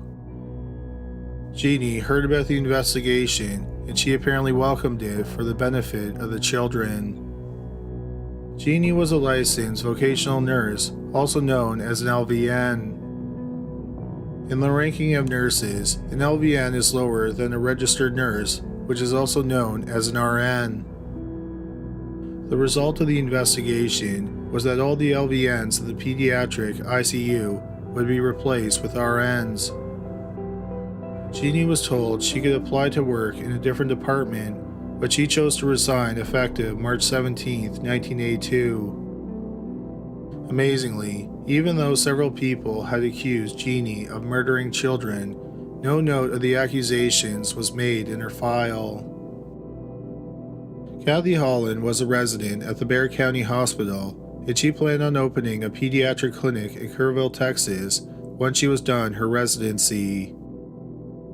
She hired Genie to work as a nurse in the clinic. The clinic in Kerrville opened in August 1982. The second day they were open, their first patient was 14-year-old Chelsea McCullen. Since birth, Chelsea had a series of breathing problems. Genie was alone in a room with Chelsea when Chelsea suddenly stopped breathing. Chelsea was rushed to the hospital and she survived. Just over a week later, on August 27, 1982, 1-month-old Brandy Benitez was left alone with Genie. Brandy suddenly stopped breathing and had to be rushed to the hospital. Brandy survived and she was released from the hospital a short time later. On August 30th, 3 days after Brandy stopped breathing, Genie was left alone with 4-month-old Chris Parker in a room in the clinic. He suddenly stopped breathing and had to be revived. Chris was taken to the local hospital in Kerrville, St. Peterson Memorial, in an ambulance. Janine rode in the ambulance with him. While Chris was in the emergency room, 7-year-old Jimmy Pearson was brought into the hospital because he had stopped breathing. Jimmy had a defective heart and a hereditary bone condition. He was also one of Dr. Holland's patients. Dr. Holland ordered Chris and Jimmy to be airlifted to the Santa Rosa Hospital, which was a bigger hospital than the one in Kerrville. Genie went on the helicopter with them. On the trip, Genie was examining 7-year-old Jimmy, and she told the paramedic there was something wrong with him. Then Genie injected Jimmy with some unknown substance. Moments later, Jimmy went into cardiac arrest. Jimmy was revived, and then he was hospitalized. He remained in the hospital for 7 weeks. He was released to his parents, but then not long afterward, he had to be put back into the hospital. Jimmy died on October 21st, 1982. Chris Parker was released from the hospital after 3 days. The medical staff had no idea why he suddenly stopped breathing. On September 3, 1982, Misty Reich was brought into Dr. Holland's clinic because she had ulcers in her mouth. Genie placed an IV into Misty's arm, and then Misty had a seizure. Misty was taken to the hospital and released a few days later. On September 17th, the parents of Chelsea McCullen brought her back into the pediatric clinic. After Genie gave Chelsea a shot, the 15-month-old had a seizure and stopped breathing. Genie rode in the ambulance with Chelsea. She was pronounced dead at the hospital. That afternoon, Genie returned to work at the clinic. At the clinic, Genie was examining a month-old baby named Jacob Evans. Jacob's 19-year-old mother thought he had been crying a lot, and she thought that this was odd. While Genie was examining the baby alone, he suddenly stopped breathing. Jacob was taken to the hospital, and he recovered. Jacob's parents were incredibly thankful that Genie was there to save him. On September 18th, Genie met with a family without Dr. Holland being at the clinic. The parents were worried that their month-old son, Anthony Wynn, was having a medical issue. Genie examined him and then announced he was about to go into a coma because his blood sugar was low. Genie called an ambulance, and then she rode with Anthony to the emergency room in the ambulance. Tests were performed on Anthony at the hospital, but the medical staff could find nothing wrong with him. He was released from the hospital after 4 days. On September 23, 1982, 5-month-old Rolinda Ruff was brought into the clinic. Genie gave Rolinda an IV. Minutes later, Rolinda stopped breathing and she had to be rushed to the hospital. By the time they got to the hospital, Rolinda was breathing and her color was returning. When Rolinda stopped breathing, Chris Parker and his mother were at the clinic. Chris had visited the clinic a few weeks earlier. During his visit, he stopped breathing and he had been hospitalized for 4 days. When Rolinda stopped breathing, Genie told Chris's mother to bring him to the hospital and she would examine Chris there. While Rolinda was being evaluated in the emergency room, Genie examined Chris. Suddenly, Chris went into cardiac arrest. The medical staff was able to get him breathing again. On the bed where Chris went into cardiac arrest, a doctor found a half-full syringe. Dr. Holland disposed of the syringe without finding out what was inside of it. Chris stayed in the hospital for a short time and then he was released. The doctors at St. Peterson wondered why so many children were having seizures and going into cardiac arrest at the clinic. In less than 2 months, 8 children had been brought to the emergency room from Dr. Holland's clinic. One doctor decided to investigate the women who ran the clinic. The detective called the Bexar County Hospital and he learned that several people at the hospital had suspected that Genie was hurting children. Dr. Holland was interviewed by officials at St. Peterson. She was asked if her clinic used a muscle relaxant called succinylcholine. Blood tests have been done on some of the children who came from her office. Traces of succinylcholine were found in their bloodstream. Succinylcholine would have caused the symptoms seen in the children that came from the clinic. After the meeting, Dr. Holland went back to her clinic and discovered that a ball of succinylcholine was missing.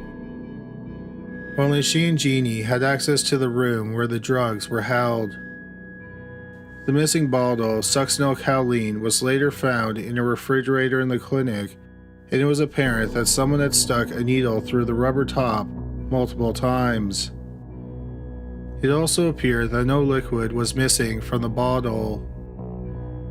Testing was done, and it turned out that someone had watered down the drug with salt water. This suggests that someone stole some of the drug and replaced it with salt water.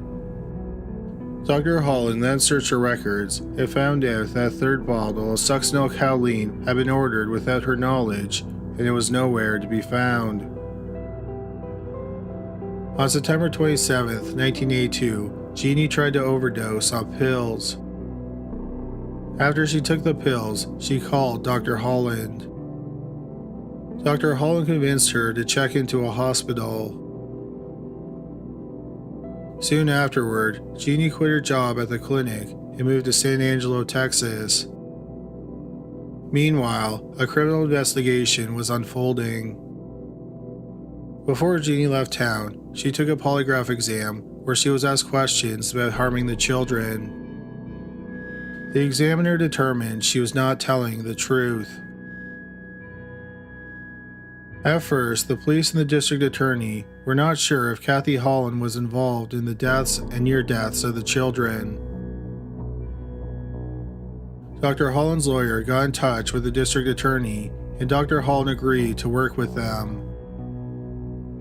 On May 6, 1983, the body of Chelsea McClellan was exhumed. An autopsy was performed, and traces of succinylcholine were found in her bloodstream. 3 weeks later, Genie Jones was charged with Chelsea's murder. In November 1983, Genie was charged with injury to a child in the case of Orlando Santos, who nearly died in the Bexar County Hospital in January 1982. Genie's trial for the murder of Chelsea McClellan started in mid-January 1986. She pleaded not guilty. The prosecution was allowed to talk about other deaths and near deaths of children who had been in Genie's care. A string of witnesses testified that they saw Genie inject several children with some type of substance just moments before they stopped breathing or went into cardiac arrest. Dr. Kathy Holland testified against Genie. She told the court that before every time a child had been sent to the emergency room, Genie had been alone with them. She also talked about the missing succinylcholine from her clinic. Dr. Holland said that succinylcholine could have caused the children to have the symptoms like the ones they had at her clinic. Genie had planned to take the stand in her own defense, but then she and her lawyers decided she would not testify. The trial took just over a month. The jury spent about 45 minutes waiting for documents, and then they had an hour for lunch. They only spent an hour discussing the case before reaching a unanimous decision.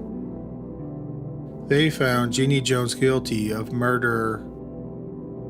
The next day, Genie was sentenced to 99 years of prison. 8 months later, Genie was found guilty of injury to a child in the case of Orlando Santos. She was sentenced to 60 years in prison, which was to run concurrently with her 99-year sentence. It's suspected that between 1977 and 1982, Genie Jones killed around 60 children. For some perspective, Ted Bundy confessed to 30 murders, and John Wayne Gacy has 33 confirmed victims. In October 1989, Genie applied for parole for the first time. Her request was denied. She continued to apply for parole every few years, but she was denied every time. In 1977, the prisons in Texas were overcrowded. To alleviate that, a law was passed that freed inmates after they served a third of their sentence. The law was changed in 1987 to exclude violent offenders, and then it was abolished in 1996. But none of these changes were retroactive, so Genie was able to take advantage of the law.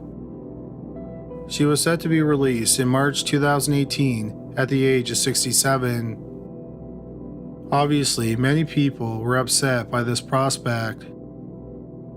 So on May 25, 2017, Genie was charged with the December 1981 murder of 11-month-old Joshua Sawyer. Less than a month later, she was charged with the September 1981 murder of 2-year-old Rosemary Vega. A few days later, Genie was indicted for the murder of 8-month-old Richard Nelson, who died in July 1981, and the murder of 4-month-old Patrick Zavalia, who died in January 1982. But 4 months later, Genie was charged with the September 1981 murder of 4-month-old Paul Villarreal. The district attorney's office felt like they could prosecute her on all 5 cases. Genie has never publicly confessed to the murders, but she has admitted wrongdoing to several people. For example, in October 1998, she told a parole officer that she had killed those babies. She admitted she had killed more children than Chelsea McLennan, which was her only murder conviction. In 2011, Genie wrote to the Texas Board of Nursing. She wrote that what she did was heinous, and she was heinous. But she claimed she had not been in her right mind. In May 2011, Genie confessed to a parole commissioner that she had injected that girl with a substance. Who she meant by that girl wasn't exactly clear, but it's believed she was talking about Chelsea. Genie was set to go to trial for the 5 murders in February 2020. But in January 2020, Genie made a plea deal. She would be sentenced to life in prison in exchange for pleading guilty to the murder of Joshua Sawyer, and the other charges would be dropped. She would have to serve a minimum of 20 years of prison. Genie was credited with 2 years time served while she was awaiting trial, so she'll be able to apply for parole in 2038 when she's 87 years old. The motive for Genie's murders was never discussed at any of her trials. That was because the prosecution felt like they did not have to give a motive for a conviction. It's believed that Genie's desire to harm children was fictitious disorder imposed on another, which is also known as Munchausen by Proxy Syndrome. She liked to put children in danger so she could save them. When they would die, she would put on a big display of grief that would rival the parents of the dead child. Genie Jones is currently incarcerated at the Dr. Lane Murray Unit, which is a women's prison located in Gatesville, Texas. Number 3. Lacy Spears. Garnett Spears was born in Decatur, Alabama on December 3, 2008. He appeared to suffer from medical problems from the beginning of his life. He was in and out of hospitals for the first 9 weeks of his life. His mother, Lacy Spears, would bring him because he had several health problems, including digestive issues and severe ear infections. She said he couldn't keep anything down, so he wasn't gaining any weight. The doctors were mystified. They couldn't figure out why he kept vomiting, so they decided to perform surgery. They found nothing. The problems continued, and Lacy said that Garnett wouldn't drink from a bottle. So Garnett ended up in the hospital with severe dehydration. When he was 9 months old, he underwent a second surgery. During this surgery, a feeding tube known as a G-tube was inserted into his stomach. After that, Garnett started to gain some weight, but he continued to have health problems. In 2010, Lacy and her son moved in with her grandmother in Clearwater, Florida. She stayed there for about 2 years and then decided to move again. This time she moved into an alternative community called The Fellowship in Chestnut Ridge, New York. The Fellowship is a community where older people and people with disabilities live. Lacy explained Garnett's health problems to members of the community. But many of the members never saw any problems with Garnett. He seemed healthy, and they often saw him eating like the other children. But Lacy claimed he suffered from horrible stomach pains and often couldn't eat with his mouth. When Garnett was 4, Lacy took him to a pediatric gastroenterologist. He found nothing wrong with Garnett except that he still had the G-tube in his stomach. They usually aren't left in place for that long. The doctor suggested a battery of complex tests to see if anything was wrong with Garnett, and Lacy agreed. The test revealed that nothing was wrong with Garnett. The doctor then suggested simpler tests to see if the G-tube was necessary. Lacy instantly opposed those tests. The doctor thought it was odd that she was open to the more complex tests, but she would oppose the easier ones. The doctor became suspicious and frustrated with Lacy, and he requested that she provide him with Garnett's medical records.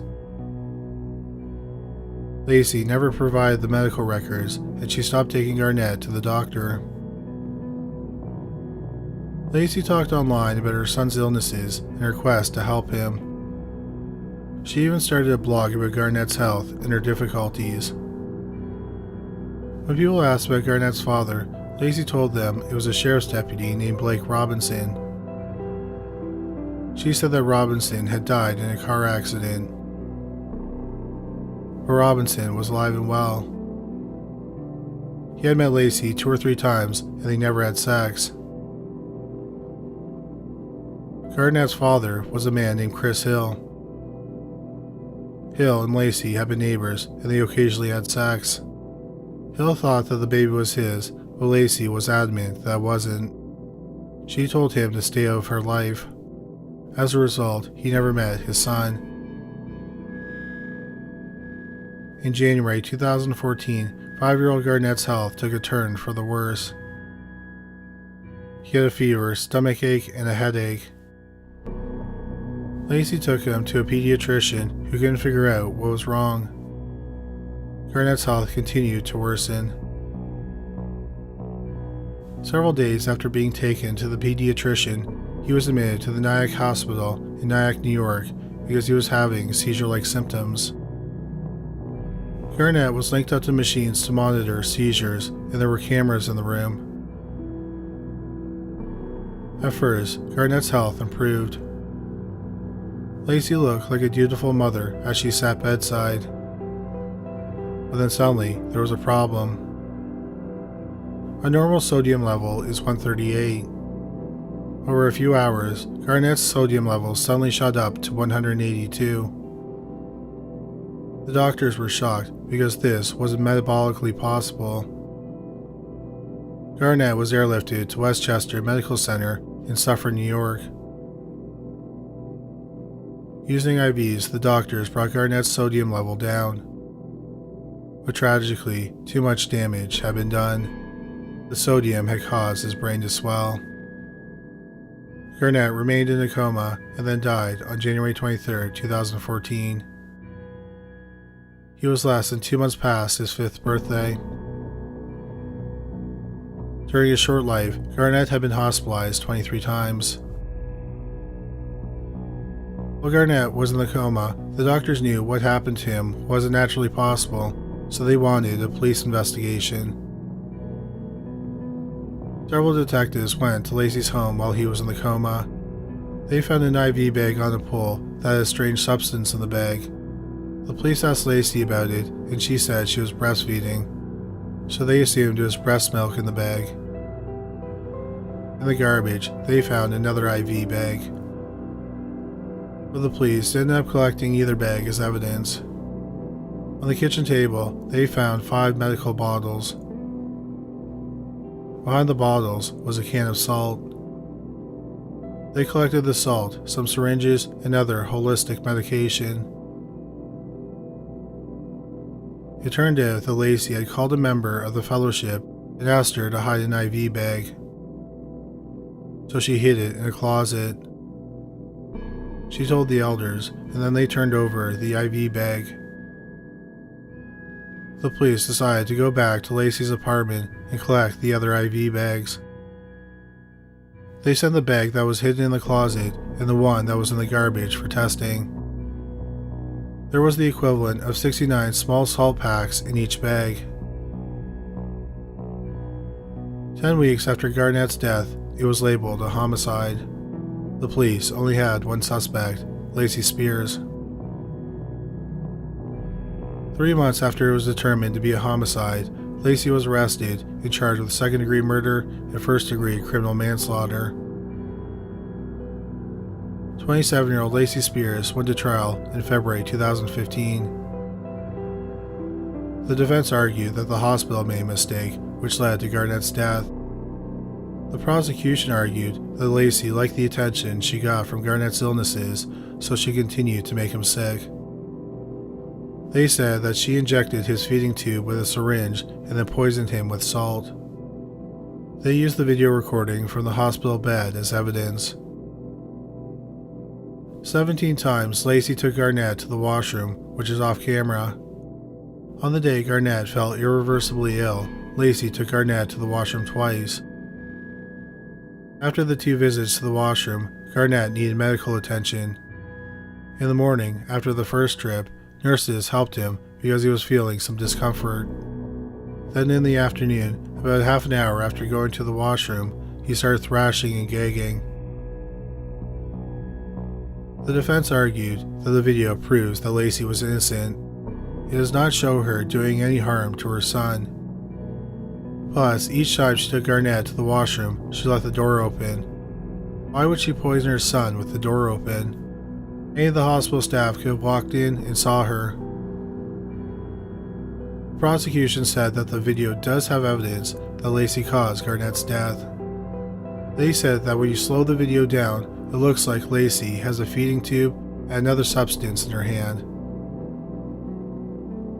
After a 3-week trial, the jury deliberated for 3 days. They found 27-year-old Lacy Spears guilty of second-degree murder. In April 2015, she was sentenced to 20 years to life in prison. Although Munchausen by proxy was not brought up at the trial, the judge said it was a clear case of it. He hopes that Garnett's death will bring more attention to it, and hopefully, people will report it when they see signs of it in the future. 34-year-old Lacy Spears is serving her sentence at the Bedford Hills Correctional Facility.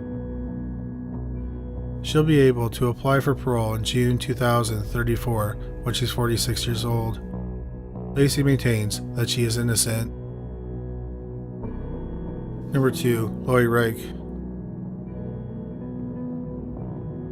40-year-old Lori Reich gave birth to her daughter, Rebecca Reich, on May 17, 1993, in Salem, Oregon. She told people she had been artificially inseminated. According to Lori, Rebecca was born prematurely. Supposedly, when she was born, she only weighed 2 pounds and was 13 inches long. Rebecca was then transported to a bigger hospital in Portland, Oregon.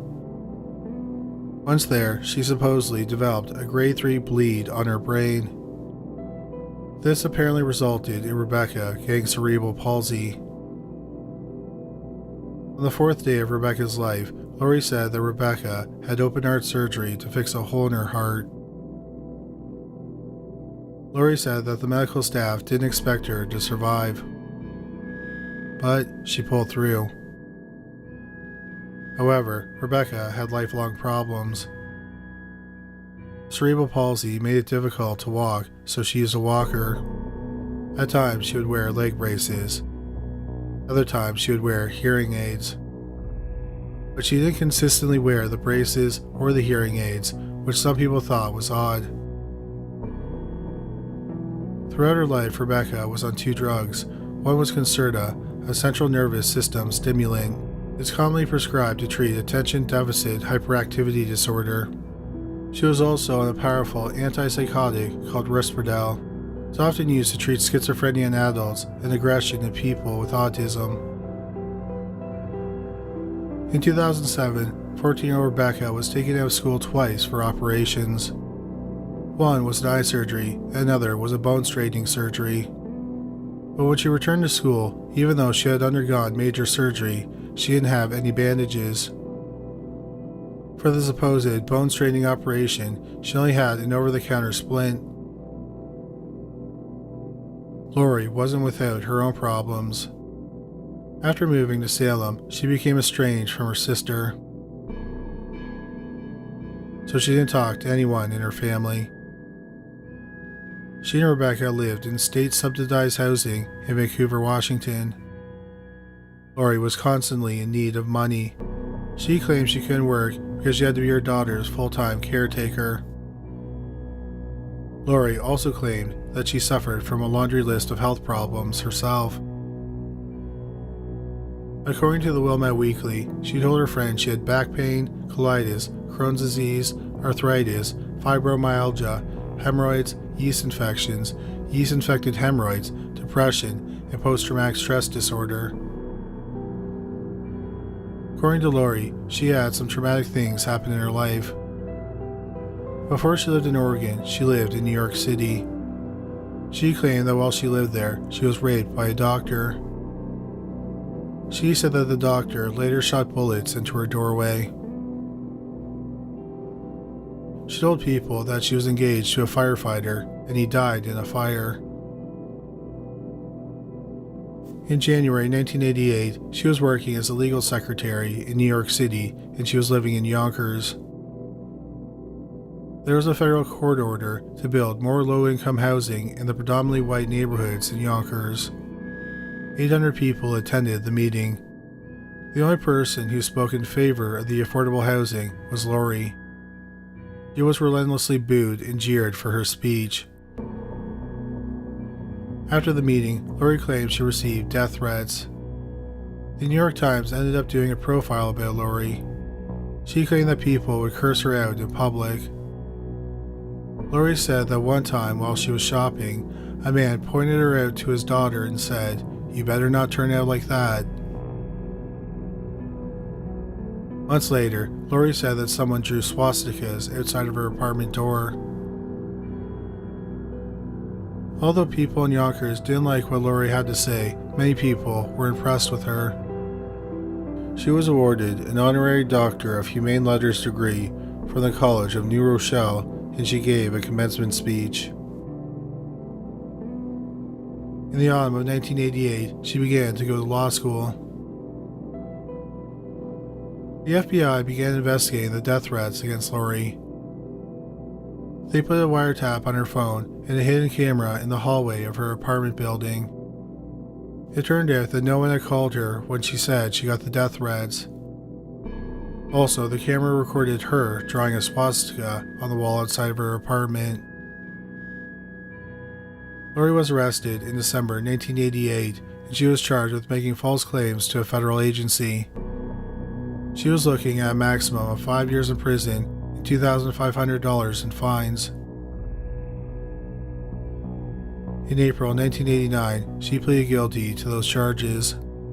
She was given 5 years of probation.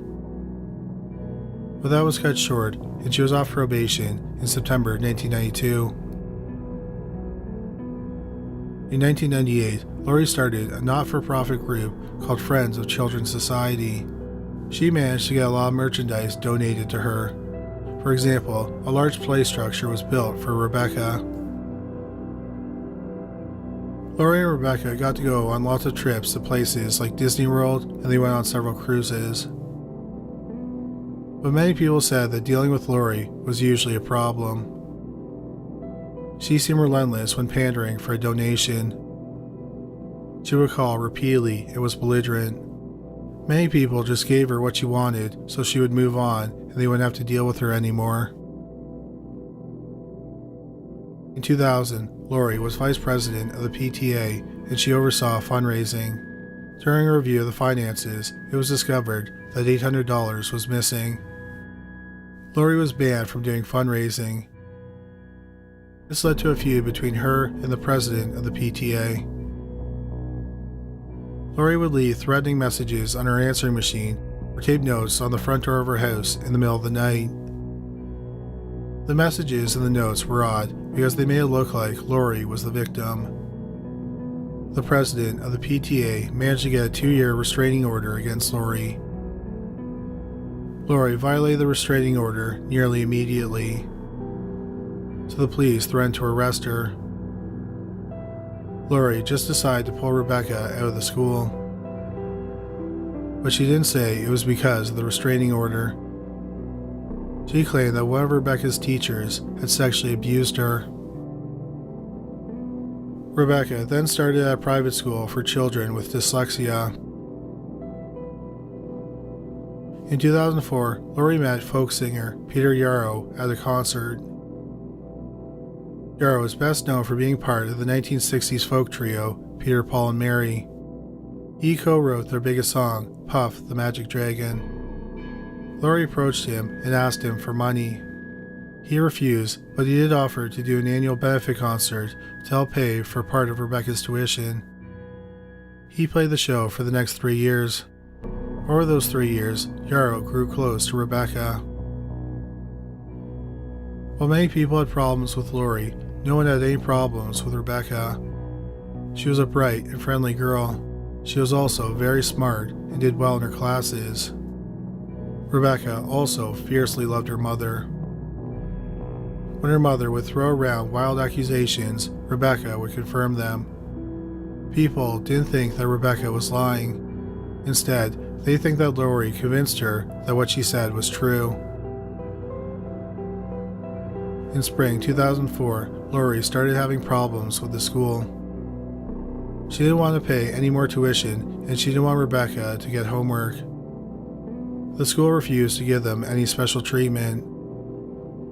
Lori responded by hanging outside the school and badmouthing it to the other parents.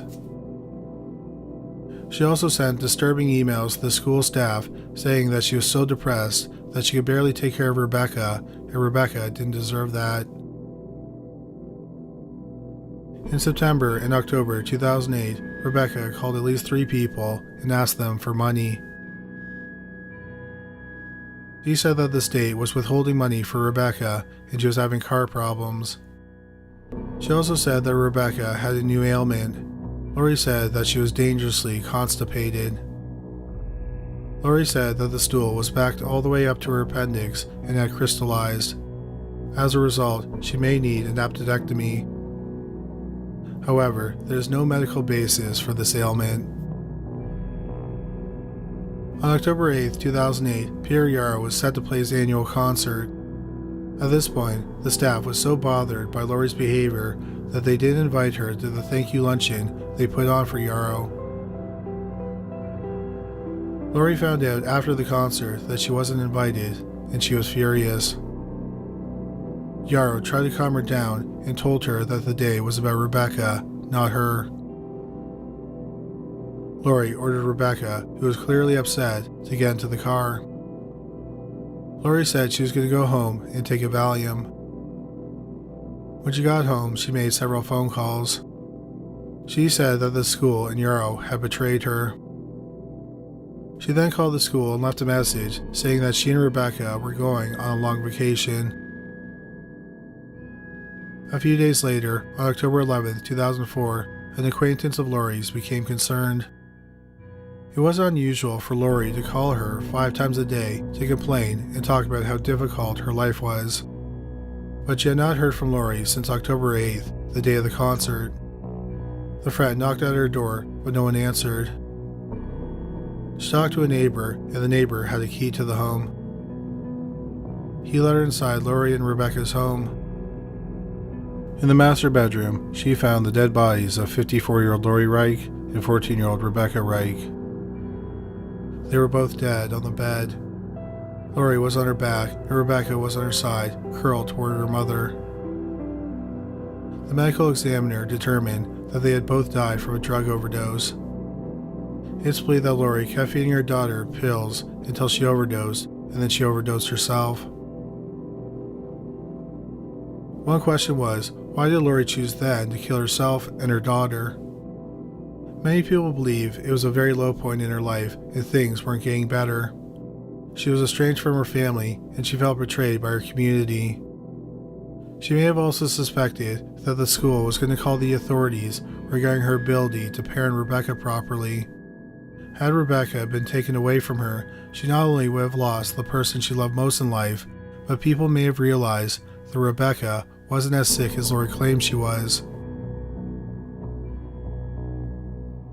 Also, Rebecca was a young teenager, and over the next few years, she may have grown apart from Lori because it's natural for teenagers to pull away from their parents. Once again, this would have been bad for Lori because Rebecca may have realized that she wasn't as sick and feeble as her mother made her out to be. After the murder-suicide, the Wilmette Weekly, an alternative newspaper, did an article about the mother and daughter. None of the hospitals would confirm or deny that Rebecca had health problems or if she underwent any medical procedures. But the reporter did show photos of Rebecca as a baby and a child to a pediatrician. He noted that Laurie said that Rebecca had open heart surgery on the 4th day of her life, but Rebecca didn't have a scar on her chest to indicate she had surgery like that. There were photos of Rebecca when she was about 7 months old, playing with blocks and books with both hands. The pediatrician notes that she does not appear to have any mobility issues. He also noted that the walker Rebecca used was generally used by people with spinal problems and not cerebral palsy like Rebecca supposedly had. So it's believed that Laurie had Munchausen by Proxy Syndrome or Factitious disorder imposed on another. She used Rebecca and her supposed ailments for attention and money. Number 1. Beverly Allitt.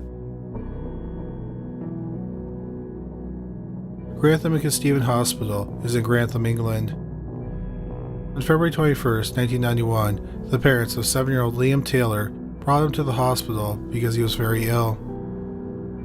After reviewing some x-rays, the doctor determined he had pneumonia and he was admitted to Child's Ward 4. Sometime after he was admitted and resting comfortably, his parents decided to go home and rest for a few hours. When they returned at about 6 p.m., a nurse, 22-year-old Beverly Allitt, told them that Liam's condition had worsened, but he was now stable. So Liam's parents decided not to leave his bedside that night. In the morning, it appeared that Liam's health had improved. Nevertheless, his parents were still worried, so they stayed that day and the next night. Allitt checked on Liam early that morning and then called a colleague over. Liam was a deathly shade of pale. Allitt called for a crash team. But tragically, nothing could be done for 7-week-old Liam Taylor. Due to a lack of oxygen, he suffered brain damage, was placed on life support. The Taylors were told that Liam would never recover, so they made the incredibly hard decision to remove him from life support. He passed away not long afterward. The medical examiner labeled the cause of death as heart failure. Several people in the ward thought it was odd that Liam had been hooked up to an apnea monitor that should have set off alarms if he was breathing, but the machine had remained quiet. The staff just assumed that sometimes accidents happen and they moved on. 2 weeks after Liam's death, on March 25, 1991, 11-year-old Timothy Hardwick was admitted to the hospital. Timothy had cerebral palsy and he was checked into the hospital after an epileptic seizure. Beverly Allitt was assigned to look after him. That day, Timothy had a heart attack. Doctors tried to save the 11-year-old boy's life, but they were unsuccessful. It was thought that the seizures caused his death. On March 3, 1991, Kaylee Desmond was admitted to the children's ward with a chest infection. Allitt was her nurse. A few days after being admitted, Kaylee seemed to be on the road to recovery. But then, on her 5th day, she went into cardiac arrest. Luckily, she was revived. She was then transferred to a different hospital. Doctors at the hospital examined her, and they found something odd. There was a puncture mark under her armpit. They thought it might have been an accidental injection. 12 quiet days passed at Children's Ward 4 at the Grantham Steven Hospital. On March 20th, 1991, 5-year-old Paul Crampton was brought to the hospital because he had bronchitis. Allitt was assigned to be his nurse. Like the other children, Paul seemed to be getting better after being admitted. But then, over 6 days, he nearly became comatose 3 times. After his 3rd brush with a coma, blood tests were conducted. He had 30 times the insulin in his blood. The doctors were at a loss as to how this could have happened. He was transferred to another hospital. Allitt went with him during the transport. At the new hospital, Paul recovered. 5-year-old Bradley Gibson was admitted to the hospital the same day Paul was transferred. He had been diagnosed with pneumonia. On March 30th, 1991, the 5-year-old boy went into cardiac arrest. His heart stopped beating for 32 minutes. The doctors were about to give up, and then they detected a faint heartbeat. Bradley was finally revived. A blood test was done. For an unknown reason, his insulin level had spiked. Bradley was transferred to a different hospital and he made a recovery. The following day, on March 21st, 2-year-old Yek-Hung Chan was admitted to the hospital. He had fallen out of a window and fractured his skull.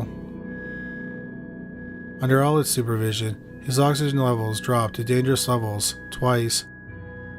He was treated both times and recovered. He was moved to a different hospital and had no further problems. March 1991 ended without any abnormal problems in the ward.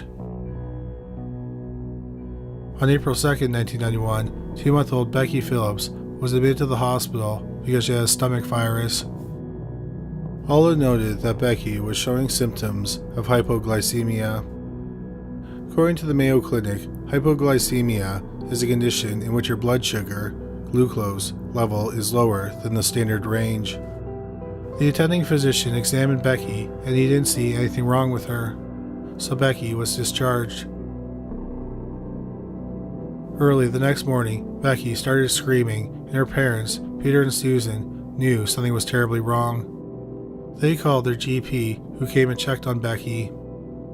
He thought that her heart rate and temperature were normal, so he thought that Becky was possibly colic. Peter and Sue brought Becky into their bed. 2 hours later, she stopped breathing. Becky was rushed to the hospital, but she was tragically pronounced dead on arrival. Becky had a twin sister, Katie. After Becky's death, it was decided that Katie would be placed in the hospital as a precaution. Allitt was tasked with watching the girl. Within 10 minutes, Katie stopped breathing, but she was revived. 2 days later, Katie stopped breathing again. This time, her lungs collapsed. Once again, Katie was revived. She was transferred to another hospital and they examined her. It turned out she had 5 broken ribs. She had also suffered severe brain damage because her brain went without oxygen for a long time. She was left partially paralyzed and partially blind. Despite everything that went wrong, Peter and Sue were grateful for all the help Beverly Allitt seemed to have given to their daughters. They were so grateful, they asked her to be a godmother to Katie. Allitt happily accepted. A few weeks later, on April 22, 1991, 15-month-old Claire Peck's parents admitted her to the hospital after a severe asthma attack. She was placed on a ventilator. Twice she was left alone with Allitt. Both times she went into cardiac arrest.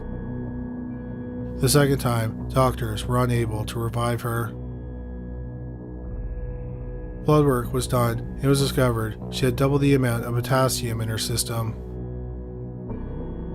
At this point, some of the workers in the ward were very suspicious about the number of kids going into cardiac arrest in the past 2 months, so the police were notified. They were told about 25 suspicious cases. Many of them had high levels of insulin or potassium or both. It turned out that there was one common denominator among all of them, Beverly Allitt. Allitt had access to both potassium and insulin. In fact, she had reported that the key to the insulin fridge was missing. The police checked the nursing logs and discovered that some were missing. The police searched Allitt's home and found the missing logs. Allitt denied hurting the children and said she had only been doing her job. Beverly Allitt was charged in November 1991 with 4 counts of murder and 8 counts of attempted murder. Eventually, she was charged with 3 more counts of attempted murder. After she was arrested, investigators looked into her background to see if there was any explanation as to why she would have wanted to hurt the children. Beverly Allitt was born on October 3, 1968 in Lincolnshire Village. As a child, she would fake injuries to attract attention. She would wear bandages and casts, but not allow anyone to examine her wounds. As a teen, Allitt was overweight and spent extra time in the hospitals complaining of different ailments. Doctors would often notice her odd behavior, and when this would happen, she would find another doctor. Her so-called illnesses followed her to Grantham College, where she trained as a nurse. Allitt ended up missing a lot of school because she was allegedly sick. Allitt ultimately failed her nursing examinations, but somehow she obtained a 6-month position as a state-enrolled nurse at the Grantham Stephen Hospital. At the time, the hospital was severely understaffed with only 2 trained nurses. Several psychiatrists examined Allitt. They concluded she had Munchausen syndrome, meaning she would hurt herself or pretend to be ill for attention, and Munchausen by proxy syndrome, meaning she would hurt and make other people sick for attention. It's apparently rare for one person to have both conditions.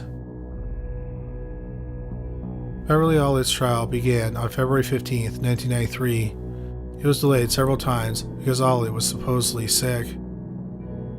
The prosecutors showed the jury that Allitt was at each incident over the 59 days. When she was off, nothing suspicious happened.